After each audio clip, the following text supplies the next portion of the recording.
That's right, turn that shit up, man.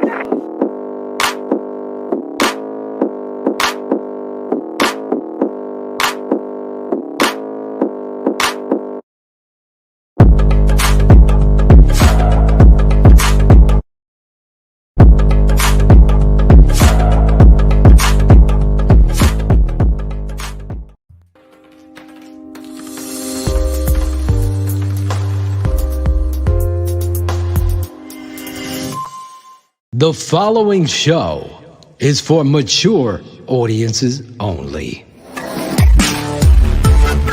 City Sports.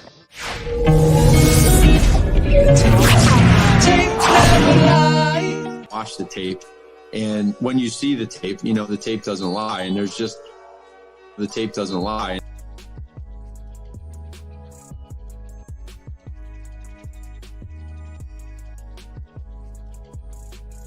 Kickstand, if you will, the foundation of what it is you do, and then incorporate a lot of spread power game in there. The thing I like about Getsy is he did it on the college level, and he has a lot of pride in running the football. And I think going back to the head coach, just looking at who he is, I just believe in these marks, because some of you aren't patrons, so you didn't get to see Cars and Shayne and myself react to the presser. And I think it was very important that you understand that he's not calling plays on defense. That was one of the biggest.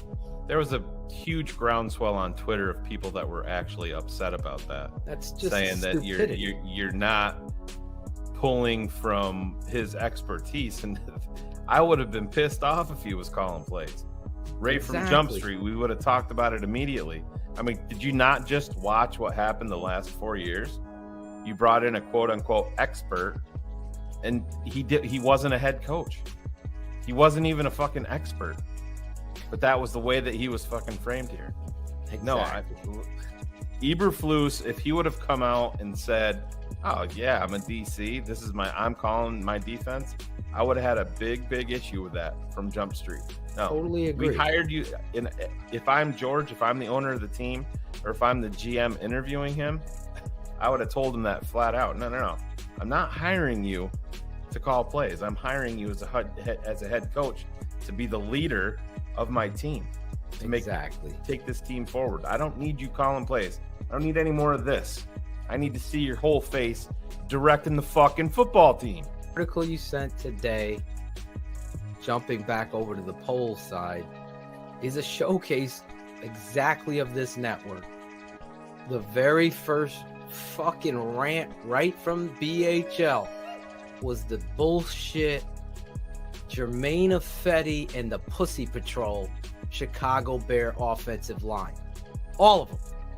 That was on this network, saying you cannot jump into a fucking situation where your quarterback's pushed out of bounds late and your rookie left tackle's the only one showing pride.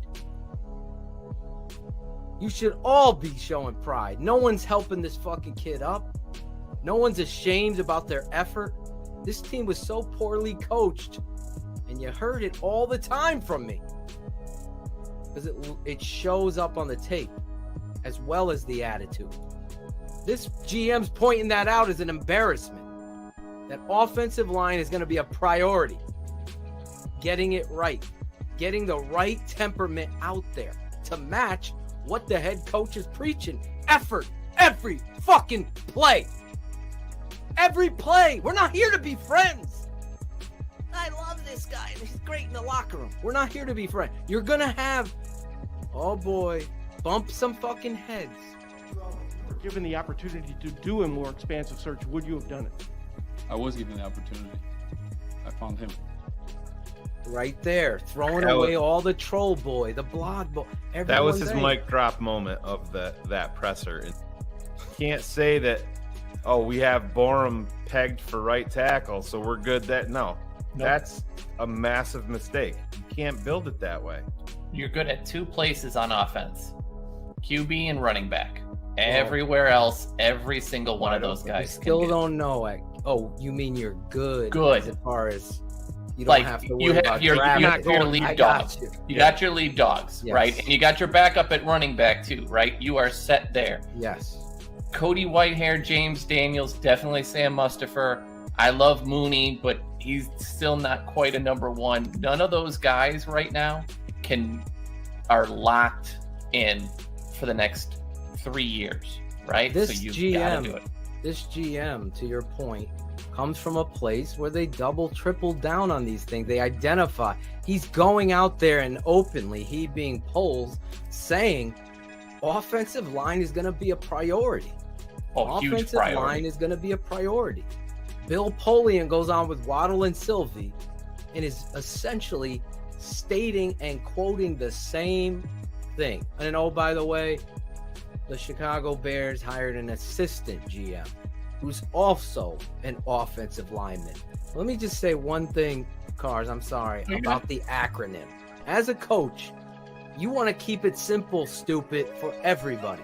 So you develop certain acronyms, especially if they're your foundation. If they're your fucking foundation, you want everybody on the same page. So it might be cheesy when you're ordering fucking coffee and donuts on a Saturday before a big game. You might joke about it. But then, after 3 weeks of seeing your peers fucking run to the goddamn ball, hustle, see somebody like Eddie Jackson's fucking cereal box get thrown out into the sideline with him. All of a sudden, everybody's understanding that this isn't a parent that's, I'm going to punish you. Keep doing it. I'm going to punish you. I'm going to punish you. I'm going to punish. They never do it. The kid keeps taking advantage. It's the same fucking thing with football with acronyms. I don't give a shit what level. The NFL all the way down. It goes to this level. You have toughness. We are going to hustle. And thus that shit is in your life. It ain't a fucking let's break a 6-game losing streak and club dub is coming. This is about winning. And that those acronyms help you. And it's a credit to this guy. On the record saying, Ryan Poles says, either I name the coach or I'm going to Minneapolis. This is the true story, correct? Correct. He told them, hey, first of all, people are going, well, how could you name a coach that quick? These dudes, all the finalists, Elliott Wolf and Austin Ford and Ryan Poles, these guys were all involved along the way, and they would give their list. Who do you like? I like Phil. Who do you like? I like Shane. Who do you like? All right, nobody likes Braggs. So we'll go. Pretty much. Just kidding you, Greg. I love you. You were right the first time. Yeah. So when he got named, George meets him at the airport, and then it's a done deal. You're the guy. Okay, what do you want to do for coach? We should all get together. He said, nope. I'm doing these interviews myself, and it's my hire. If my ass is on the line, you ain't going to do to me what you did to Ryan Pace and make him hire John Fox, who was cashing one more check. Either if I'm your guy, I get to pick my coach. And they said, okay, you're in charge.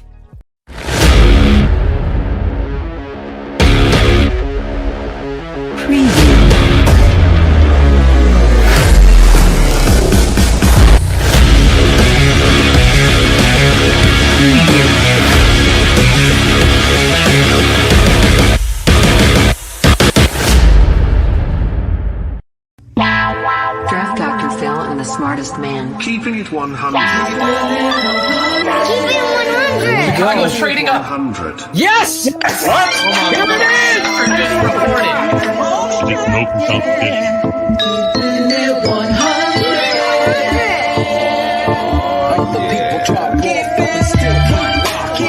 I know we need to run the ball more. I'm not an idiot.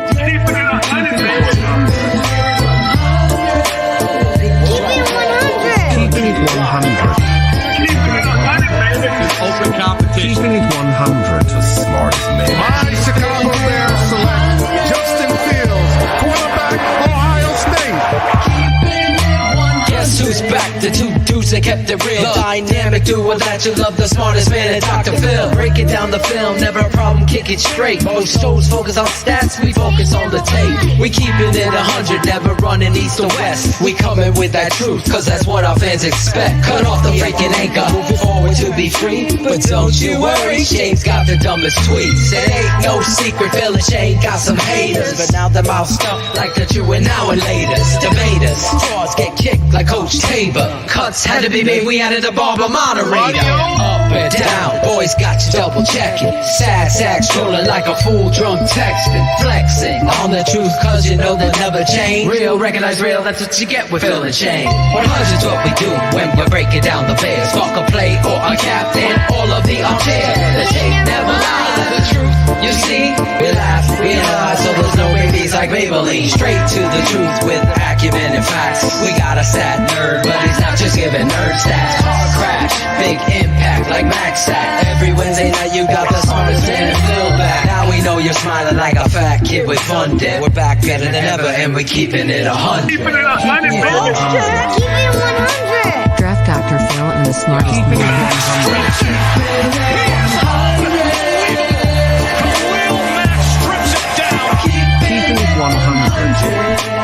Draft Dr. Phil and the smartest Keeping it 100. Keeping it 100, baby. Keeping it 100. Draft Dr. Phil and the smartest man. Keeping it 100, baby. Draft Dr. Phil. Keeping it 100. Shayne, Money Man Marsaw, and the guard.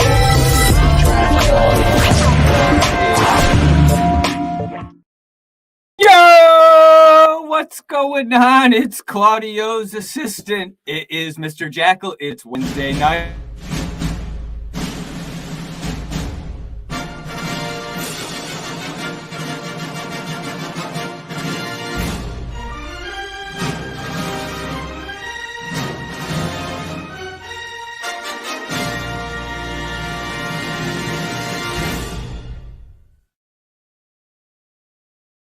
Hey, don't speak. I expect nothing less from you motherfuckers in the background, but it's Wednesday night. We got a show. We have.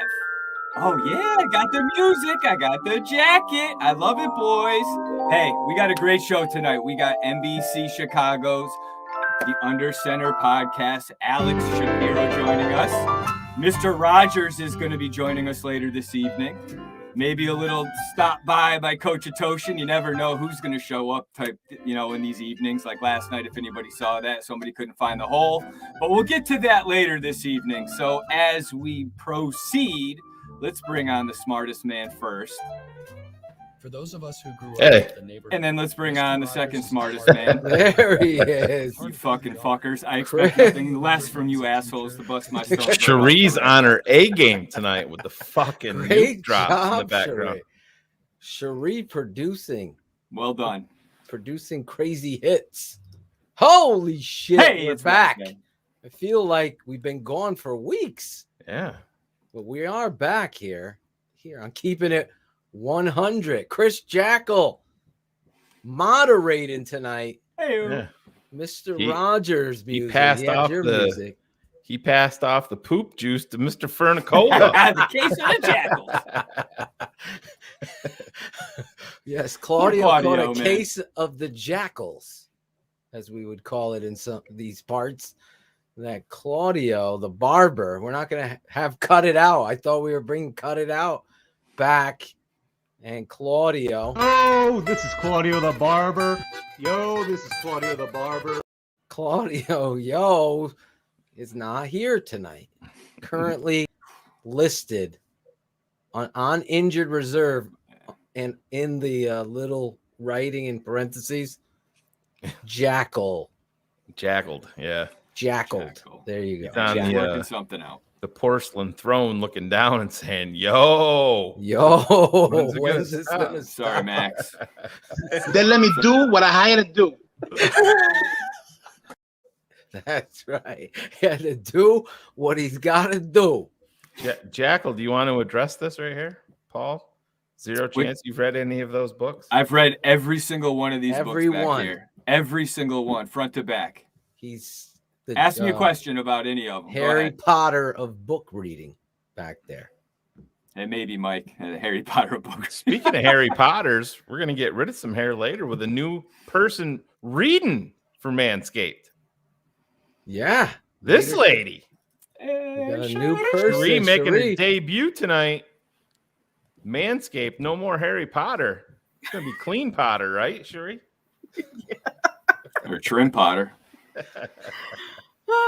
We do have a big announcement that we are going to, if you want to throw your hat into the TTNL ring. Yeah. Because a lot of these fucking troll blog boys, as well as fans, think that they can have their own show. So we are going to let you throw your hat into the ring. Yes, never wipe back to front, Chris. Hey, and we're going to let you audition American Idol style to put your own show on TTNL. We are going to see it. You have to have a jingle. You got to come up with your own jingle, your concept. We are going to allow you to do this, and you have to have 2 or 3 people in your crew. So it's not technically like American Idol as a solo act. And we're not doing the jingle for you. You can name your shitty show The Shit Show or The Bear, like Logan would. The Shit Show with Logan. I can see it right now. Jesus Christ. Logan's playing it back to front. The Bears. That's Here we go. Get you off the show right away. See, there it is. I knew it. So we'll let you come up with the name, your concept. If you want to be in it, reach out to Shane, me, or Chris Jackle. Be creative. This will be going on for a couple months. We're going to give you time to work that ass. You're going to be like this. You're on the air, baby. You're on. You did it. You made it. That's what we're going to be doing. You're on the air, baby. The Shit Show. You made it. That's right.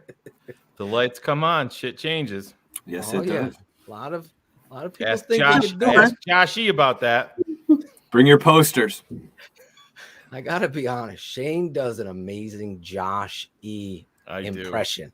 Oh, boy. So I did it. Shane calls me and he starts talking as Josh E. Still thought it was Josh. I thought it was Josh E. call. It's like, what the I fuck? even answered, and it was Shane on my, you're in your phone, so I'll hit my Bluetooth headset. I have one of those neck ones, like the CIA. I'll just hit it. All of a sudden, I hear Josh E. I'm like, I thought it was Shane, but what's up, Josh? Is he in the chat? I don't know if he's in here. there. I saw him there. Could you give him a little taste of Josh? Oh, E? not yet. Not yet. Oh, not yet. That's later. Yeah, not yet. Okay. We got a bunch of impressions. Got a bunch of fucking impressions. We do. That's why Phil and I are going to be hanging out this Saturday. Yes, we're going to see. Maybe we get Jackle up there. Dude, what the fuck? I know. You're not even thinking of it. Well, we kicked Claudio to the curb. Well, he's contagious. Yeah, the poop juice. Especially How's since he this guy caught got poop juice and he's talking in the chat, He's got the Facebook about pizza. His Corona casserole over there, that motherfucker. Yeah, because they came out again talking about New Haven pizza. Oh, yeah. I don't want to hear anybody else. No. #1 in the USA. Once again, don't be hating. I love people that have never had it. See, I've gone to Chicago and New York. Yeah. I haven't been to Cali, so I can't speak on that. But they're not pizza. No, that's really? not everybody else's. Just saying. That's not what they do. Cali really doesn't have a food that they known for, besides Mexican food, and that's another country. So hey, I'm a New Yorker, and I was skeptical. I went down there, and it is 100% legit. Best pizza I've ever had. And I've only taken them to one pizza place. You think this fucking guy Phil would be bringing me some on Saturday just to be like, oh, should here, I bring you a? We could just right. drive an hour down, hour and a half or 2. Should you bring me a pie? Yeah, you should bring me a fucking pie. Jesus fucking guy. I am Skokes is way off the mark. Way off the mark. Acevedo won't. Then let me do what I hired to do. There he is. Angelo doesn't love us anymore. He doesn't. He doesn't love us anymore. Yeah. He'll answer one time. To take over the North and never give it back. Yes, we got a lot of Bears stuff to talk about tonight. We wanted to say hello. It feels like we've been gone for so long, even though it was just last week. We had David Kaplan, as you could see, in the open. And obviously a lot of coaching. The staff is almost complete. You know, they might fill in some offensive assistant. Yeah, they hired a running back coach. They hired a running back coach tonight. We're going to get into all that stuff with special guest Alex Shapiro of NBC Sports Chicago. Break it down, talking about the hires and getting into that, deep into that tonight with you guys, the fans. So have your questions ready. Sheri will be producing with Chris Jackle, and we'll once again answer your questions, get you involved. Like I said at the top of the show, Shane and I were spitballing about, you know, we see a lot of critics and people that think they could do things. So I want to give you a shot. Give you a shot. Show me the money. Show me. Haters got to hate. Let's see you put your best foot forward. And I promise I will not make fun of it at all. Yes. These guys will tell you. The best abilities is availability. I'll be there giving positivity. Yes. Expert. A little confidence boost. Yes. Confidence boost. Newest invention here is called the Cobb Quick. You'll be helping them out. That all primed up, ready. Are you ready for your read? That's why I felt like the Chicago Bears, with their weak ownership, needed somebody that was going to be the front man that goes into the cafeteria and the freaking cooks like, oh shit, my home fry game better be on, because this stuff is all about that kind of culture that we want. And you better not be attacking my Mexican cooks back there either. Hey, Jose. There we go. Over there. Kenneth almost fucking lost it there. I got Kenneth cracking up, laughing on that. Yeah, but is Eberflus that guy that's going to create that environment where Tarik Cohen's little east-west ass is focused and determined? Let me read that. Play. I don't know if you guys saw the Tarik Shane Cohen was giving me an update on Tarik Cohen. This is a quote directly from Tarik. I'm scared to come back a different player, not the same one I was. I won't let myself come back before I'm ready and before I feel I can put the same performance on that I was putting on before I got hurt. I mean, this is a dude that's a year and a half out. So you got to project forward even to when camp starts, and he's worried about coming back too early. I said, if I'm running if I'm Ryan Poles, I'm running the show. See ya. Gone. Somebody else can worry about you. I'll take the fucking financial hit right now. Yep. Don't need you on my team. Go do Wild and Out segments with Nick Cannon. I'm totally step for step with you. This guy has been a Matt Nagy special. We'll call him that. Or who's this James Butler's pussy ass in the beginning of the show? Troll boy James Butler. He's always thinking we're fanboying Justin Fields. So James, please give us your address. We'll get you on the show, I promise, so you could defend your take. Because I could guarantee there's one thing this network doesn't stand for is fanboying and meatballing. That shit don't happen here. But anyway, Tarik Cohen, I'm with Shane. He was a Matt Nagy favorite, building offenses around somebody that doesn't kind of quantify it, and then have a guy that quantifies it and completely ignore him, and that's David Montgomery. This is the kind of atmosphere we lived in with the Chicago Bears, and hopefully they get to the point where they do something like that'll be the first step in showing me, hey, we're all about having a culture that puts team and winning first. I don't see that happening with the Chicago Bears under Matt Nagy. Now, Matt Eberflus, he is saying all the right things. Yeah, as I said, you can sit there like this, and that's fine. That is totally, totally fine. You could just put your arms up and say, "Show me, Eberflus, show me." That's good. That's what Angela would say. That's good. Then let me do what I hired to do. You do what you got to do there. Go ahead. I'm not asking you to get out your pom-poms and believe in what this staff is. But Tarik Cohen saying that a year and a half removed? Yeah, he did have a second surgery. They've never come out and said for sure, but I mean, he 100% did. You can, if you read through the tea leaves, he did. And the sad part about it is, if I know Tarik has had a tough year, his brother died in a crazy set of circumstances, but his skill set, if he's committed, is exactly what this team needs. If he could be used properly, and he would buy into it, but I just don't think Tarik has bought into it. I think he got a little taste of the money and a little bit of taste of the success. He's a father now, and he lost his brother, so he got a little dose of reality, and it's not going to happen on my watch, not on my team. No way. I totally agree with you. I think Tarik, that's the last thing. That's almost like Marv Levy's comment. You say you got 1 foot out the door, you out the door. Yeah, if you're talking about retirement, you're already retired.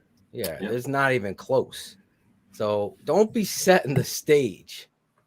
That's like those fucking blog boys that clever word their tweet so they have no stance in the game. They can get out on both sides. Oh, that's all over Twitter. They're doing that shit now, I'm sure, right? I don't miss that Twitter bullshit. Or the YouTube comments when they want to be critical about something and then they sign off with LOL. Oh, the LOL clears it. I was just with all joking. With all due respect, and then you just. Okay. I love your guys' show so much, Shane and Phil. I love you guys, but real quick, your show's fucking terrible. And if you knew what you were doing, this is what I would do. I always just reply to him. See you next week. We own you. You can't give us up. That's what I saw. I see people troll in. It's just I've never been that person. I was talking about it today. That writes something on someone's show or music, whatever it is, creatively that they do as a critique. I just won't critique it. I'll just move on. And maybe that's just me. Maybe people fucking want to just be involved, or I don't know. But just watch another show. Yeah. It's like these people that can't see Khalil Mack for who he is because they forgot who he is because he was leading the NFL in sacks and then had a fucking surgery and is gone. So now you're hedging your bets to clever word you're thinking here and be right no matter what next year. Well, I always knew. No, come on a fucking show and put your name to your analysis. That's what we do. I can't stand these guys like Cole, Wadawatch, whatever the fuck, talking shit about me. Come on the show and back up your fucking stance from your stances because I put my name to it. That's what you do when you're an analyst. That's what we are here. Well, not Jackle and Sheri, but Jackle's a fantasy analyst. That's about it. I wouldn't trust him to analyze Fantasy world. anything other than that. Did you say Oh, analyst? thanks, Phil. Analyst or anal cyst? Maybe.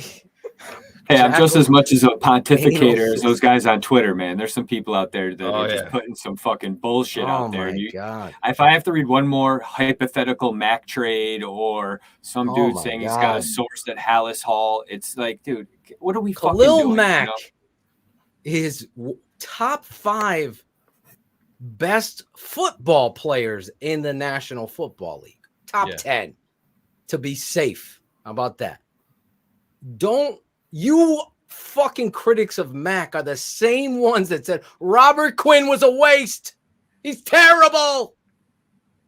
Meanwhile, I'm sitting there fucking breaking down tape, defending him all through that season where he's terrible. You're the same ones. You're reading a fucking stat sheet. Khalil Mack will come back under Eberflus in a 4-3 defense going this. Remember Adwale Ogunleye, Mark Anderson. This is your time. You guys remember these guys, right? Alex Brown. Remember those? Just Israel Adonijah. Here's Alex Brown. If 20 is the best and 0 is the worst, Alex Brown is a 10, right? He's good, average, good football player. Made it to the NFL. If I'm as a scout and I'm ranking Khalil Mack's a 20, that's what you're getting on one end. So what's your ranking, troll boy, of Robert Quinn on the other side? Out of 20, what would you rank? Last Robert year you Quinn? had him at 2. This year you had him at 18. Exactly. Now you got him at 18 because of this year. I just traded him on Madden for 3 first-round picks. This is what I see on Twitter right here, you know. First round pick for Mack, No, and I'm people not want to just making a dump him move for a for first any- rounder. I will never make any move with Mack. That's it. Because quarterback, pass rusher. That's the order. The thing about That's it is it. And then you go to offensive pass tackle. rushers age well in this league, believe it or not. Look at Von They really- Miller. Yeah. Von Miller. They do. Don't get me started. Like, I'm about football first. Fuck the money. Fuck all that cap bullshit. I can manipulate a cap just like every fucking team in the NFL can manipulate. You'll always manipulate it. What you can't do is sit there and tell me someone in the draft is as good as Khalil Mack now with this first round pick. Tell me, who is it? Who is it? The kid Hutchinson from Michigan or Khalil Mack? Which one are you going to fucking take? Seriously, ask yourself that. So if you're projecting 3 years down the road, Khalil Mack can age 3 years and lead the NFL in sacks. This is the stuff that you've got. I'm just keeping it 100 with you. I'm keeping it real. If you're going to win football games, you're going to force them into third down. And by the way, that's when the money down is, and that's where Robert Quinn and Khalil Mack become the elite. So now all these fucking Kyle Brandts of the fucking world talking shit about Eberflus and this hire and that hire, because all these fucking guys are just names right now. That's it. They're just names for people. What I know is the tape of the players. So the system, the philosophy, the foundation, everything I'm hearing, and we're going to get into it with our guest, but everything I'm hearing is the right fit, the right solution for the talent on this football team. And are you going to trade Walter Payton out of your offense if you're running the eye? Like, shut up. Like, seriously, give Kyle Brandt. I'll trade Kyle Brandt for a first-round pick to get his ass out off the NFL Network. Khalil Mack is going to shut so many people up. It's that fan. I didn't see who it is, and it's no offense. It's just imagine putting all the work, time, and energy and effort into showing it. We had a show this past weekend, X's with the O's. We just looked at Mack this past year while he's hurt, doing elite, freakish things that go unnoticed by Blog Boy Johnny, Blog Boy Jeff, Blog Boy Andy, Blog Boy, and all of these guys. I don't know how this has happened, but they've become the fucking monsters of strength on Twitter and the social media football world. Instead of listening to real football people or people that have played the game, we're going to listen to a fucking guy that's came up with an equation to come up with a reason which actually goes against and defies what it is you see on tape. I cannot even begin. Just get ready, Shane. I said it before. I said it last year. Yeah. Well, Robert Quinn, jump on the bandwagon. I can't wait till next year. And what happened? He broke Richard fucking Dent's sack record. Well, there was Bears fans out there that didn't want him to break it because he hadn't been a Bear long enough in their minds. I'm like, what are we doing here? What are we doing? Bear now. Thing about it is the Bear Ryan Poles, you want to try to get a healthy year with Mack and Quinn for the simple fact that this offense is going to be going under a transition where hopefully you bring in some players and you can be explosive. And the best way to make your team move forward, those two pass rushers right there alone are going to be so important to this team. Travis Gibson had a nice season. I see people on Twitter saying that he's the reason that the Bears should move Mack. Why? Why would you ever even entertain that? I mean, listen, if a team wants to talk to me about it, I'll sit down and listen. Absolutely. I'm going to listen to any deal that you want to offer me. I'm not doing my job if I don't. Exactly. It doesn't mean I need to pull the trigger. Travis Gibson isn't a guy that you should put out there. You make him the third wheel in that pass rush tandem, or in that pass rush trio. That's like got Mark the ability to Anderson. be lethal. Yeah, now you're cooking. And he's better, like physically, than Mark Anderson was. Oh, you know what I'm saying, Travis? Totally different. Yeah. So now you're pitching. It's like, okay, we're moving to the 4-3 defense, and you're going to try to keep Eddie Goldman to play him at 3-tech. That's not smart. That's not recognizing your personnel. Eddie's not a 3 technique. But guess what? The two best players that are in your defense, aside, I mean, you could make an argument for Roquan, but clearly is Mack and Quinn. Why, as a new head coach, bringing in a new philosophy of defense, which is based on penetration and pass rush, so you could only have to rush 4. Would you fucking throw the best, maybe at the position, out of your team? Is that smart? This will be the only network that's saying it. This was the only network that was telling you about Quinn, that was telling you about Coach Nagy being shitty. This is the only network that told you about fucking David Montgomery being elite. This continue to challenge us, James Butler and company. Oh my God. It's like saying Tupac is better than Biggie. I've never heard it before in my life. I'll put it right up to the test. I know that gets people's fucking panties in a bunch, but it ain't even in the vicinity of truth. Oh boy. Biggie could run circles around him, not on a track, but on a mic. That's about it. Tupac got him on the track, I'll tell you that. But anyway, I get fired up with the Mack stuff because that stuff just irritates me. When we just overlook this kind of elite talent on your roster. It shouldn't happen. You brought up the new scheme here with Eberflus, and look at the pass rushers that he had in Indy, where he was effective. I mean, Justin Houston. Yeah. And now he's got Robert Quinn and Khalil Mack and Travis Gibson coming off the fucking bench as the third fastball to throw in there. Listen. And when you have a secondary that's not great, doesn't have enough numbers there yet, but you can get the quarterback with rushing 4, that's going to make everything behind them better. Absolutely. And then you put Roquan at the weak side linebacker position. You have the ability there, if everybody stays healthy, to make a fucking dent very, very quickly. That's why, despite what people, I don't give a shit. We're going to get into people ranking the coaching hires. That's funny too. And I saw today that our old friend, what's his name? Lambert was taking our article again. He's writing our articles now. He's probably how long in the is this chat right network, Andrew?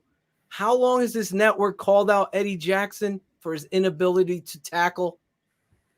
Like this didn't happen this offseason. Thanks for catching up. Watch the fucking tape. It's fucking ridiculous. Eddie Jackson on Front Street. On Front Street. We're going to be watching you because that's all we did on tape. No one's going to come on here like some of these blog boys. Listen, I don't know Robert Schmitz or some other dude. What's this dude? Oh, my God. And I got no issue with the site they serve. I really don't. It infuriates me to create a narrative that isn't true, to defend something that isn't true, like Danahy and Robert Schmitz did with Eddie Jackson. Danahy still defending Matt Nagy as if it's like defendable. This stuff, you have to be better than that when you follow people, and you have to understand what it is you're looking at. Go ahead, Shane. I'm sorry. PJ, it's a good question. You just have to look back. Everything in this scheme is going to be funneled towards the weak side linebacker. I mean, Lance Briggs was the weak side linebacker. Yeah. What is the best defender in Indianapolis? Does anybody know his name? Weak side linebacker. Yes. Number 53. And call him the maniac. Yeah. Why am I blanking on his name? Oh, you don't know his name? I'm blanking. Now you've made me blank on his name. Jesus Christ. Somebody in the chat throw it up there. Yes. Darius. What's Darius his name? Leonard? Yes, Darius Leonard. Christ. But he's the weak side linebacker in Indy. And everybody thinks that in this scheme that Eberflus is bringing here, listen, Roquan Smith is not 6'4", 260 and can get 35 yards downfield like Brian Urlacher did.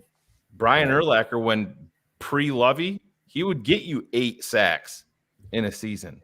But he was so good in coverage and could cover so much field, they would drop him down there. Roquan Smith in a 4-3 is a classic will linebacker. Phil, I mean, you can speak to it as a coach. I'll just tell you this. When you define what it is you want to do, obviously they're going to have to make that decision. If I was Eberflus, great name. I was Eberflus. Yes. Derek Brooks, Lance Briggs.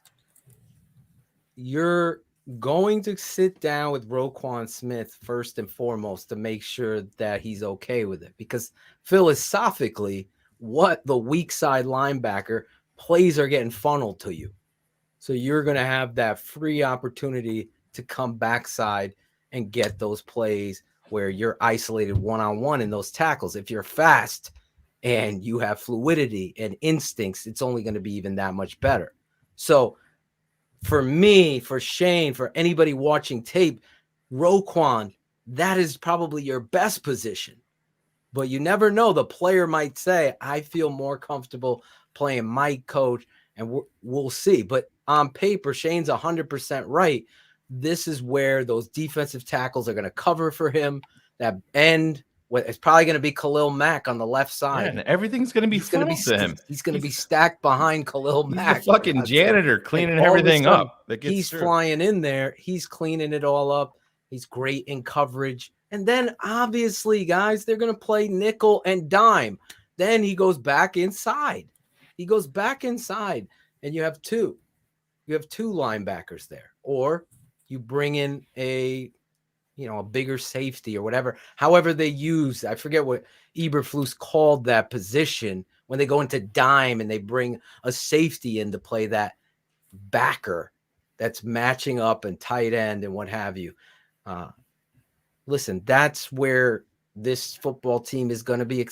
I mean, you got the 3 pieces in when you're looking at 4-3. Now you got to find that 3 technique. Is it Mario Edwards? I'm telling you right now, are you wanting to bring in back Bilal Nichols, Shane? I don't. To me, Bilal's going to get paid, and Bilal's got to stay healthy. I know it wasn't quite as bad this year, but to me, I need to. This is what sucks with what we do is we can't sit down with these guys to see if he's completely bought in. He's a 5th round draft pick, and Bilal's going to want to cash in because he doesn't have that fuck you money yet. So that's what he's going to be looking for. And I don't know, man. I think there's a reason why. He's a great fit at 3 tech. He is. He absolutely That is. would be a better fit than how they used him. But totally agree. George Bayless and I sitting there watching his effort. I mean, that's my point, Phil. And that's not showing me. That's a big part of it. And if he's doing that in a contract year, what's he going to do when that wallet gets a little bit fatter? Exactly. I agree with you. That's a big part of it. I'm in the camp not bringing him back. Yeah, I would sign. And I was I covered that draft. I was a huge Bilal Nichols guy. You were. But his effort this past year in a contract year scares the shit out of me. So to Shane's point, he becomes the next speed bump Charlie. Angelo Blackson, however, has great burst and get off inside at that 3 technique. Sounded like Ryan Pace for a second there. But before our guest gets here, Tonga, I think Tonga can do that. I thought Will Mookie Hill from Jersey was asking about that. But that's the thing, Phil. They gave Mario Edwards a 2-year deal. Blackson, they gave a 2-year deal. These guys are coming back. Those guys fit. Yeah, those guys. I like fit. Mario Edwards playing both 3. Me too. And the rotation of ends. Yeah. Put him outside. Sure. When you want to give Khalil Mack a break. This is another pussification of Desai and Nagy, who's how they use Mario Edwards. I get Mario got some penalties. You're the fucking head coach. Understand that one of those fucking penalties was in response to Aaron Rodgers instigating it. So actually, I would be applauding my player. In the moment that I didn't see it on tape, I got to go watch the tape or whatever, then yeah, I'm yelling at my guy, but I'm not punishing him where I'm not playing him the fucking next week. Same thing with Gibson. He has a great 2-sack game. The next week, he gets fucking less reps. How does that happen in the NFL? Needless to say, the Chicago Bears, they've always done this kind of shit. Always. Yeah. They don't see the personnel. It's going to be a huge measuring mark for me with Coach Eberflus, Coach Williams, who's the defensive coordinator, and obviously Coach Getsy. How do they see their personnel? Right. That was the question I was going to put up there, and I see somebody put it up there. Factor one. Yeah. Are you worried that Getsy has never coached a quarterback? Well, he literally was just the quarterback's coach in Green Bay. So he's been quarterback's coach. He's been quarterback's coach in college for players. So I don't know. That's what he was. I mean, I can literally give you his rundown here. What? Yeah, he was offensive coordinator and quarterbacks coach at West Virginia Wesleyan. Offensive coordinator and quarterbacks coach at Indiana, PA. Wide receivers coach at Green Bay, Mississippi State. Coordinator, Green Bay Packers. 2019, he started as quarterbacks coach. 2020 and 2021, passing game coordinator and quarterbacks coach before he became the offensive coordinator of the Chicago Bears. So I'm not sure. I think he wants to know the whys, Shane. Yeah, well, I got him for you right here, buddy.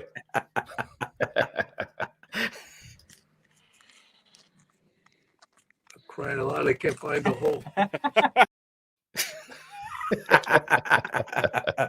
He couldn't find the hole. He found it. That's 9 what months Tarik later. Cohen kept saying. Here's a little Philly. I can't find the hole. I'm gonna bounce it outside again. Dad, there's my dad. Listen, I'm not. We're gonna get into all the. I don't want to double talk, and I'm probably gonna because I went on a mini rant with our guest who's coming up at the halfway mark. Even though my producer from England told me it was at the top of the hour. So yeah, but he told you that it would this time worked out better for him. Okay. Take over the north. Take over the north. You get that East and Central time always screwed up. Hey, I'm starting to learn geography, Shane. Yeah. That's what I'm I'm doing the region. All right, nobody likes brags. Yeah, nobody likes brag. Where is this drop I was looking for about the tape? I don't know. Where did that go? There it is. So the beautiful thing about the NFL is what you see on tape usually is a reflection of the person behind it. There we go. This network has said that many times, Eric Lambert. So when you write that tomorrow, I want you to know that I've said it for about 7 years. So on the old network, I said that. On this network for the last 2.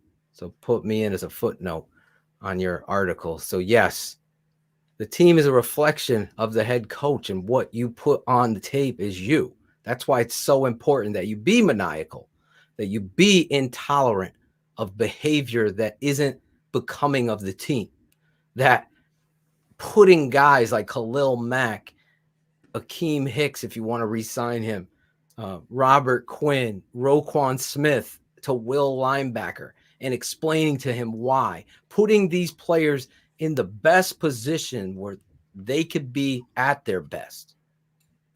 This is what's going to reflect on you, not management, not politics, not where you drafted someone.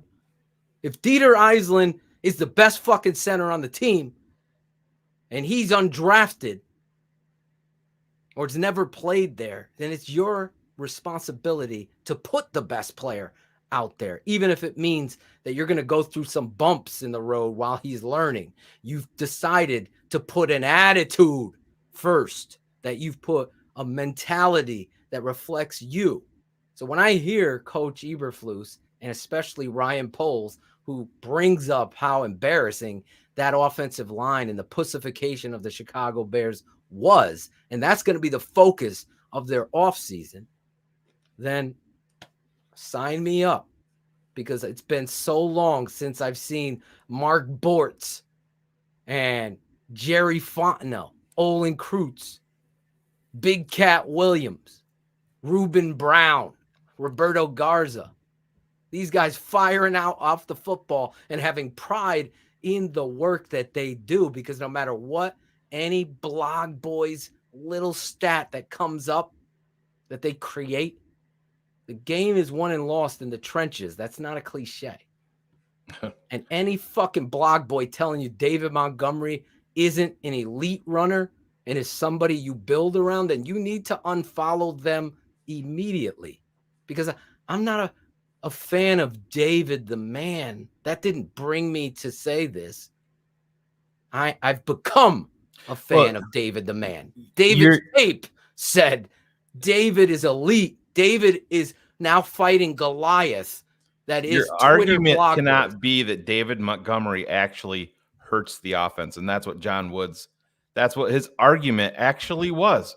He actually hurts the offense. Those were his words. Hurts my on Twitter. I invited John to come on here. John doesn't like me as a person. Like I said, I sleep like a fucking baby knowing that. I don't care what John Wood thinks of me. That's fine. I'll even if it's better for the show, he can come on and I'll sit out. I'll just fucking I'll put drops on his ass while he's talking. Get in somebody's ass today. That's right. But to say that David Montgomery makes the offense worse, that proves to me that you don't know anything about football other than pushing a fucking button on your calculator and thinking that you do. And there is a spot for that in football. I get the analytics aspect of it, but it's not all analytics. It's not that at all.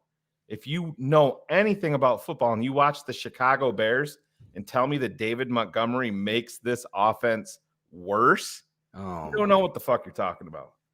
End of story. It's that simple. That is like me going into fucking his fucking editor or whatever the fuck you want to call him even was embarrassed by it. But he's like, what? Oh my God, with the fucking drops. Jesus. Every other fucking word out of my mouth, there's a drop. That was me. That what? But, his editor, what? Sorry, yeah, but he's just out there saying, hey, sometimes you have to let your people, even though you don't agree with it. Well, that right there, you're fucking saying. I went on a tirade about that guy for allowing that to be put into presentation for an audience, that is a fault of you. So if you have an agenda, like you want to be some click magnet and you want to create this narrative that David Montgomery makes your offensive worse, then you've done a disservice to not only yourself, because you look like a fucking total moron, but you've done a disservice to a fan base that might follow and think what you're trying to prove is correct, that you've created an algorithm to prove this, which is maniacal pussy bullshit, to be perfectly honest. I'm sorry. Watch the freaking tape and see a guy that's running through a subway station at 5 o'clock trying to get home. That's what David Montgomery's had to deal with for the last 2 years. It's not just the players blocking, it's the coach who's calling the plays. It's the scheme and the philosophy. David overcame all of that. So when you know what you're looking at, you come away and say, wow, what this guy is being able to do is something outstanding. Outstanding. So that's my mini rant on that. But yo, you know how we do it, Shane. We've got our guest. We've got our guest. I think he's going to enjoy this intro because in TT, he has never been on this show. So I think he's gotten a taste listening to me cuss a little bit that there's no rules here. I think I got fired up. He clicked on in the green room, and you're like, the fucking puss. It's the pussification of the NFL. So I think he's gonna. You get the tone, Alex. And let me just say this: I'm excited about this guy. From everybody that I love, that are really great human beings in this industry, that understands that this market, this topic, this conversation is big, and there's plenty of room for everybody. So you actually support one another that are good, and you could be critical, have said to me, Alex Shapiro is a great dude. You're going to have a lot of fun with him. He's a great human being. That's the starting point. I'm ready to bring him out. Let's do it the TTNL way from NBC Sports Chicago. It's Alex Shapiro. This guy covers the Chicago Bears for NBC Sports Chicago. You may also know him from the Under Center podcast with TTNL Hall of Famer Kenneth Davis. Ryan, is aliens over there? Matt Nagy was always searching for the wise. Alex is here to tell you what they are. Bears fans, TTNL fans, get out your seats for this TTNL Network first-timer and give it up for Alex Shapiro. That guy, right? He's the one that put Flus on the map in the streets of Chicago. All right? Yes, he put him on the map in the streets of Chicago. Now he's bringing it to our streets, the TTNL hood, as we call it, the 100 crew. What's up, Alex? How are you? I'm doing great. Thank you for that lovely intro. You're right. I love that. Very kind words. I appreciate it. Ken Davis is the man. Yes, I really, really appreciate you two having me on the show tonight. Well, we are excited, man. And I shout out my boy Berlissimo for being the guy that does more than Jackle. He's scheduling guests.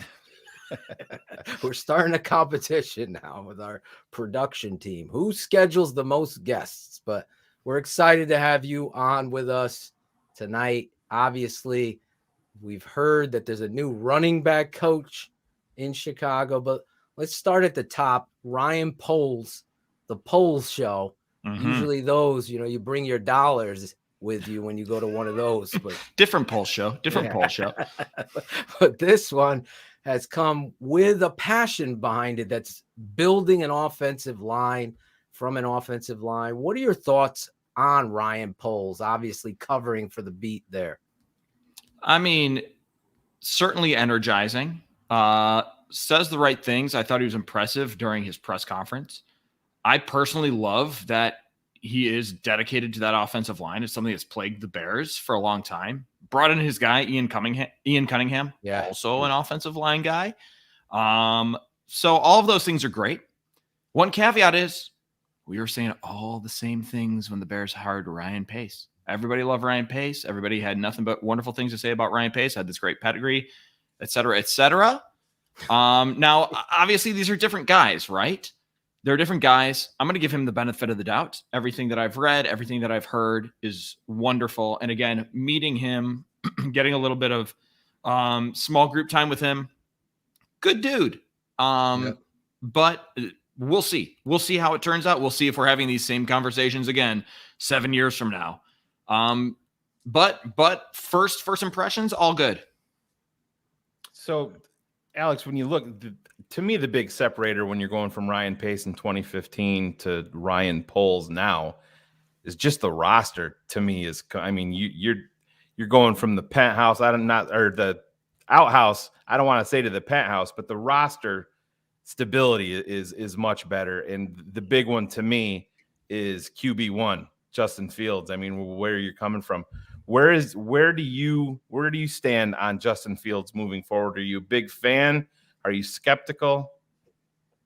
I'm with it. I think Justin Fields can be the dude. I mean, obviously he has a lot to prove, right? Right. He didn't show enough. He didn't show, I think, what people wanted to see in year one. Whether some of that was his fault or not, I mean, who knows? He wasn't put in many great positions to succeed. That Browns game, there is nothing Justin Fields can do to succeed in that Browns game. I don't believe. That being said, he can do more. He can develop, but I think he's got all the tools. He makes the plays. He does the things where you just go, wow, oh my gosh, special throw, special play. That upside is ridiculous. And to me, he passes the eye test. You know, you watch him, you listen to him, all of that, and you just, I personally think he's got that it factor. So there's no reason for me to believe that he won't succeed. You know, obviously he's got to do it. He's got to show it. He's got to prove it. But yeah, I think he can absolutely be a top tier quarterback in the NFL. So that being said, from your perspective, Matt Nagy really was neglectful of this young football player in your eye. It's in our eyes. So are you there with it? Yeah, I think you can start really off the top, the way they handled the training camp stuff. Yes. I mean, not giving him any reps in training camp. You are not setting this guy up to succeed. And I understand the plan, and I understand wanting to have Andy Dalton be the starter. That I can forgive. Whether it's the right decision or not, it's reasonable. You can say, okay, I can understand why you want Andy Dalton to be the guy moving forward, right? But to not have Justin Fields working with the ones at all, hardly. He did start working with the ones a little bit. But the way he handled that, to me, I thought was a misstep. And then again, you go back to that Browns game. Yeah. It's like, what are we doing here? The fact that it took him so long to get him out of the pocket, to get those screen games involved, nothing seemed connected to Justin Fields' strengths early on. Exactly. They kind of made progress as the season went on, but yeah, they absolutely could have done more to give Justin Fields a better opportunity to succeed. I look at the situation and what drives me nuts just early on. Potsy kind of talked about this today, saying that he kind of forgives the Bears with the handling of Andy Dalton because they promised him. Well, I get the point of them promising Andy Dalton that he's the starter because they didn't have anybody else other than Nick Foles at the time. Things changed the very second you traded up for Justin Fields. And I mean, this is the NFL. I'm not worried about you have 10 million reasons to love me, Andy. That's all I need to hear from you. Exactly. And I mean, everybody says this is a cutthroat league, but now we're worried about what Andy's feelings are. I mean, the thing from Jump Street, and I think we all agree here, it should have been opened up at the very least. And then if Andy goes out there and is the veteran and he beats him out, then he beats him out. And it was just. I think that's the coaching malpractice. Absolutely. But what Alex is saying, in typical Chicago Bears fashion, the hype, the night that they drafted Justin Fields was essentially Super Bowl feelings for Bears fans, worldwide.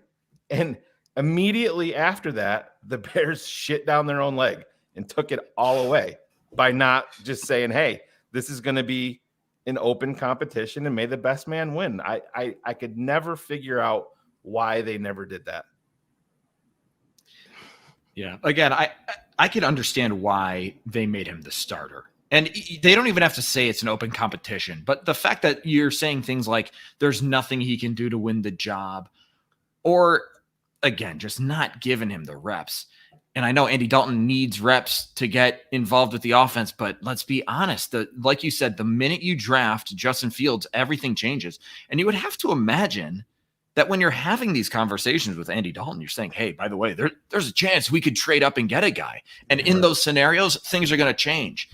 I don't know. Again, I don't know what was promised, what wasn't promised, but you would have to imagine while they're signing this guy to a 1-year deal, they say, listen, if we draft a young quarterback, things are going to change. And if they didn't, I mean, they should have, because again, it's just clear the minute you draft Justin Fields, things change. Yeah, can you imagine what went through Andy Dalton's head when he saw them trade up for Justin Fields? He had to have been saying, oh shit. Well, okay, that was fun. We experienced that with Joe Burrow. Mm-hmm. I agree somewhat with what Alex is saying. I think as a coach, you want something, but you know what you should want? What's best for the 53. So you sit back there and give those reps. That was negligence, to your point. But at the same time, I felt like there was a complete, utter malpractice in not. I mean, what other sport do you not have a competition at that just makes you better? Hey, make Andy better, make Justin better, make your whole team better.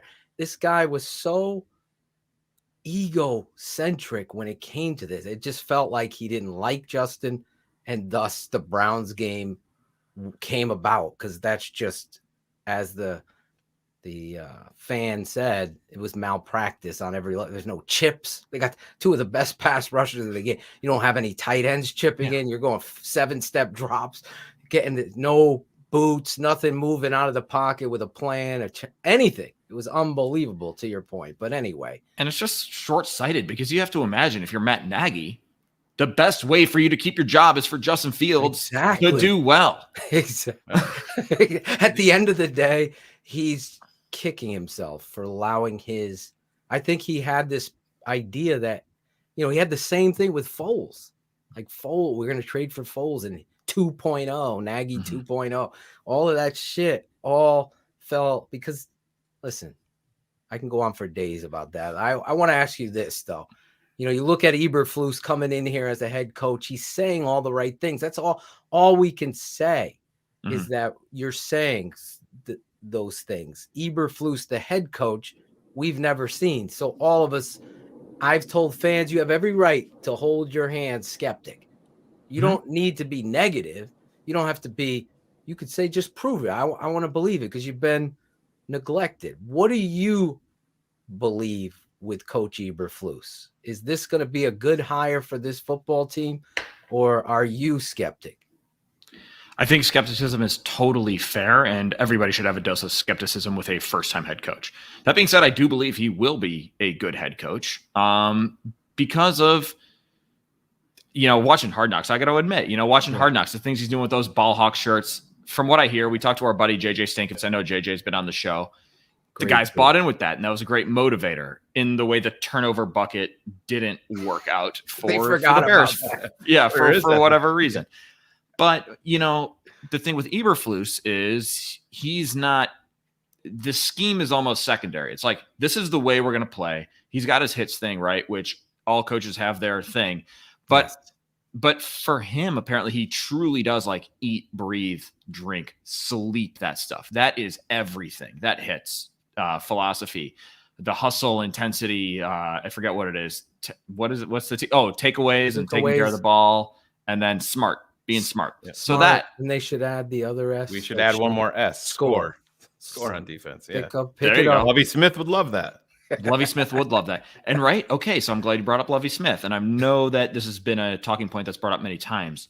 It's just like going back to Lovie Smith's philosophy of running to the football, swimming to the football.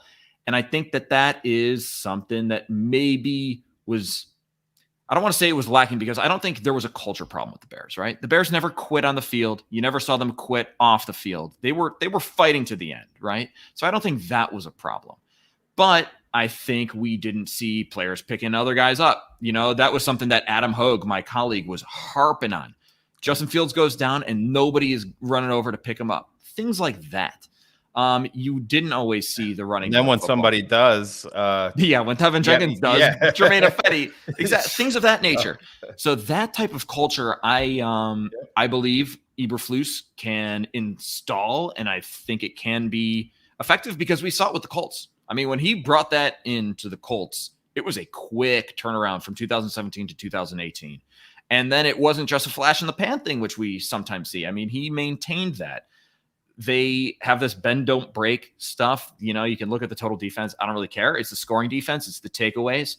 And they are well disciplined. They didn't commit many penalties. And the Bears, I mean, how many times were they undone by stupid, silly penalties? Absolutely. The repeated tauntings, the unnecessary, that happens once. To my understanding, that happens once in Matt Eberflus's team, and then that's it. It's corrected. But to your point, that to me speaks to culture, though, too, Alex. It really does, because that is a coaching situation right there. And I mean, if you're gonna let that happen, and I love Akeem Hicks. I've always been a Mario Edwards fan, but these were the guys. It would 3rd and 15, you'd get the stop, and there's the flag for unsportsmanlike conduct. That's when you drag his ass off the field and let everybody else know that this shit's not going to be tolerated. Wims, Anthony Miller. To me, that stuff down those roads. And Club Dub. Let's not forget this. No, seriously. That is a culture problem. I've been a head coach before, Alex. And just to celebrate a win after you've lost 6 in a row is an embarrassment. You celebrate a certain way. I think Club Dub ran its course in 2018 when it was valid to do it, because you're winning and you're playing aggressive, sound football defensively. You lead the league in turnovers and touchdowns on defense. And you got this young coach and the young quarterback, and you're going, you're building something. We all remember. But then to come back the next year and try to run that back again, I just felt like, and then to do it the 3rd year, and then now you're doing it in the 4th year. And exactly, you're rotating captains. I like that comment. That's another thing that, my God, we've buried. Has anybody asked Eberflus about? I have not seen it. They have asked him about the captains. I'm fairly certain it was somebody asked in the introductory press conference. Off the top of my head, I want to say he's just going to have captains and that's it. No more rotating captains. I remember the other just like real quick question he got asked. Are you going to be calling the plays? Are you going to be CEO? He also threw that out the window. And there's another huge difference. And it's something that I think is a good change. Eberflus is like, no, I'm not going to call plays. For me to be the best head coach I can be, I need to be being the head coach. I need to have my hands in everything and making other decisions. So it's going to be Alan Williams. It wasn't Alan Williams back then. He said the defensive coordinator, but it's going to be Alan Williams calling the defensive plays so that he can focus on the task at hand, which is guiding the entire team to a win. Imagine that. No more of this, looking into the play sheet. Yes. Let me ask you this. Here's a guy that, listen, I'll preface it with, I believe you should go after this guy for him to return, and that's Akeem Hicks. I know he fought with Matt Nagy. To me and their staff, I know it's under Rumpf, but a couple players have told me Nagy was involved too. So that's a check mark in the positive for me, because here's a guy that's wanting to just stand up, wanting to lead by example, plays to the whistle, is freakish talent. I get it that he's older and has had some injury concerns, but he's been out there and saying he wants to come back and be a Chicago Bear. Is this somebody that you think Eberflus could talk to and come back and be the Akeem Hicks that we've saw or seen. I think so. I'm gonna throw this back at you at the end, but I think the fact that he was talking about goodbyes and I love Chicago, all this, that, and the other thing. As soon as Ryan Pace and Matt Nagy are out the door, it obviously changes because now you're dealing with different people. You don't know how Ryan Poles feels about him. You don't know how Matt Eberflus feels about him, and he's obviously a heartbeat guy, right? I mean, this is a tone setter. This is a physical, nasty player that they've already said they want some of that nastiness. Now, the key for Matt Eberflus in this defense is he's got to be able to play 3-tech, right? They have the nose tackle thing a little bit where we'll see if Eddie Goldman fits in. But you got the defensive ends. Obviously, they got that figured out with Khalil Mack and Robert Quinn. Right. But this 3-tech. So you're the draft king. You're the draft doctor. Yep. Can Akeem Hicks play 3-tech? And that might be the key. If he can play that DeForest Buckner role, why not? This dude is a freak. So anybody saying that he can't do anything interiorly, I say 100% yes, he can play. And I can show you why. I'll actually show people the tape of why he could be a 3 technique, and he could be the other defensive tackle playing a head up 5 and allowing Mack to play that outside 9. You could use Akeem Hicks in ways interiorly that this guy he does things. Yeah, he's not your classic 3-tech by any means, but man. But he can dominate. If he's on a 3 technique, he has a resurgence in his career. I'm telling you, because of what Robert Quinn and Khalil Mack bring, it's going to be interesting because you're checking boxes for me. Me and you are step for step. I wanted to see what you said. Oh my gosh, I love it. Incredible.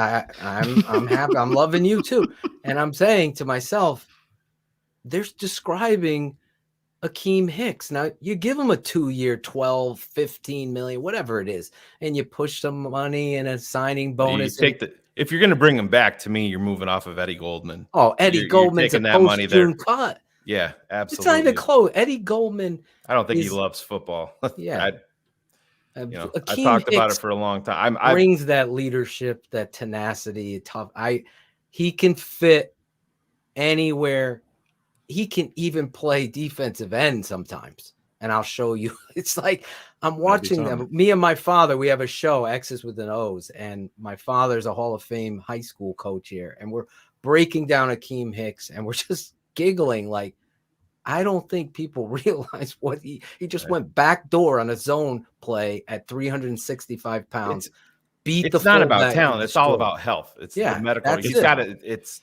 But Shapiro said he's got the heart of the team. That's important. It is. But that's why can they meet on the valuation and the evaluation? That's why they brought back Danny Trevathan, because he was the heart of the defense and he was a captain. Yeah, and but he was Danny had no freakish. No. But that's what I'm saying. That was a stupid Ryan Pace decision.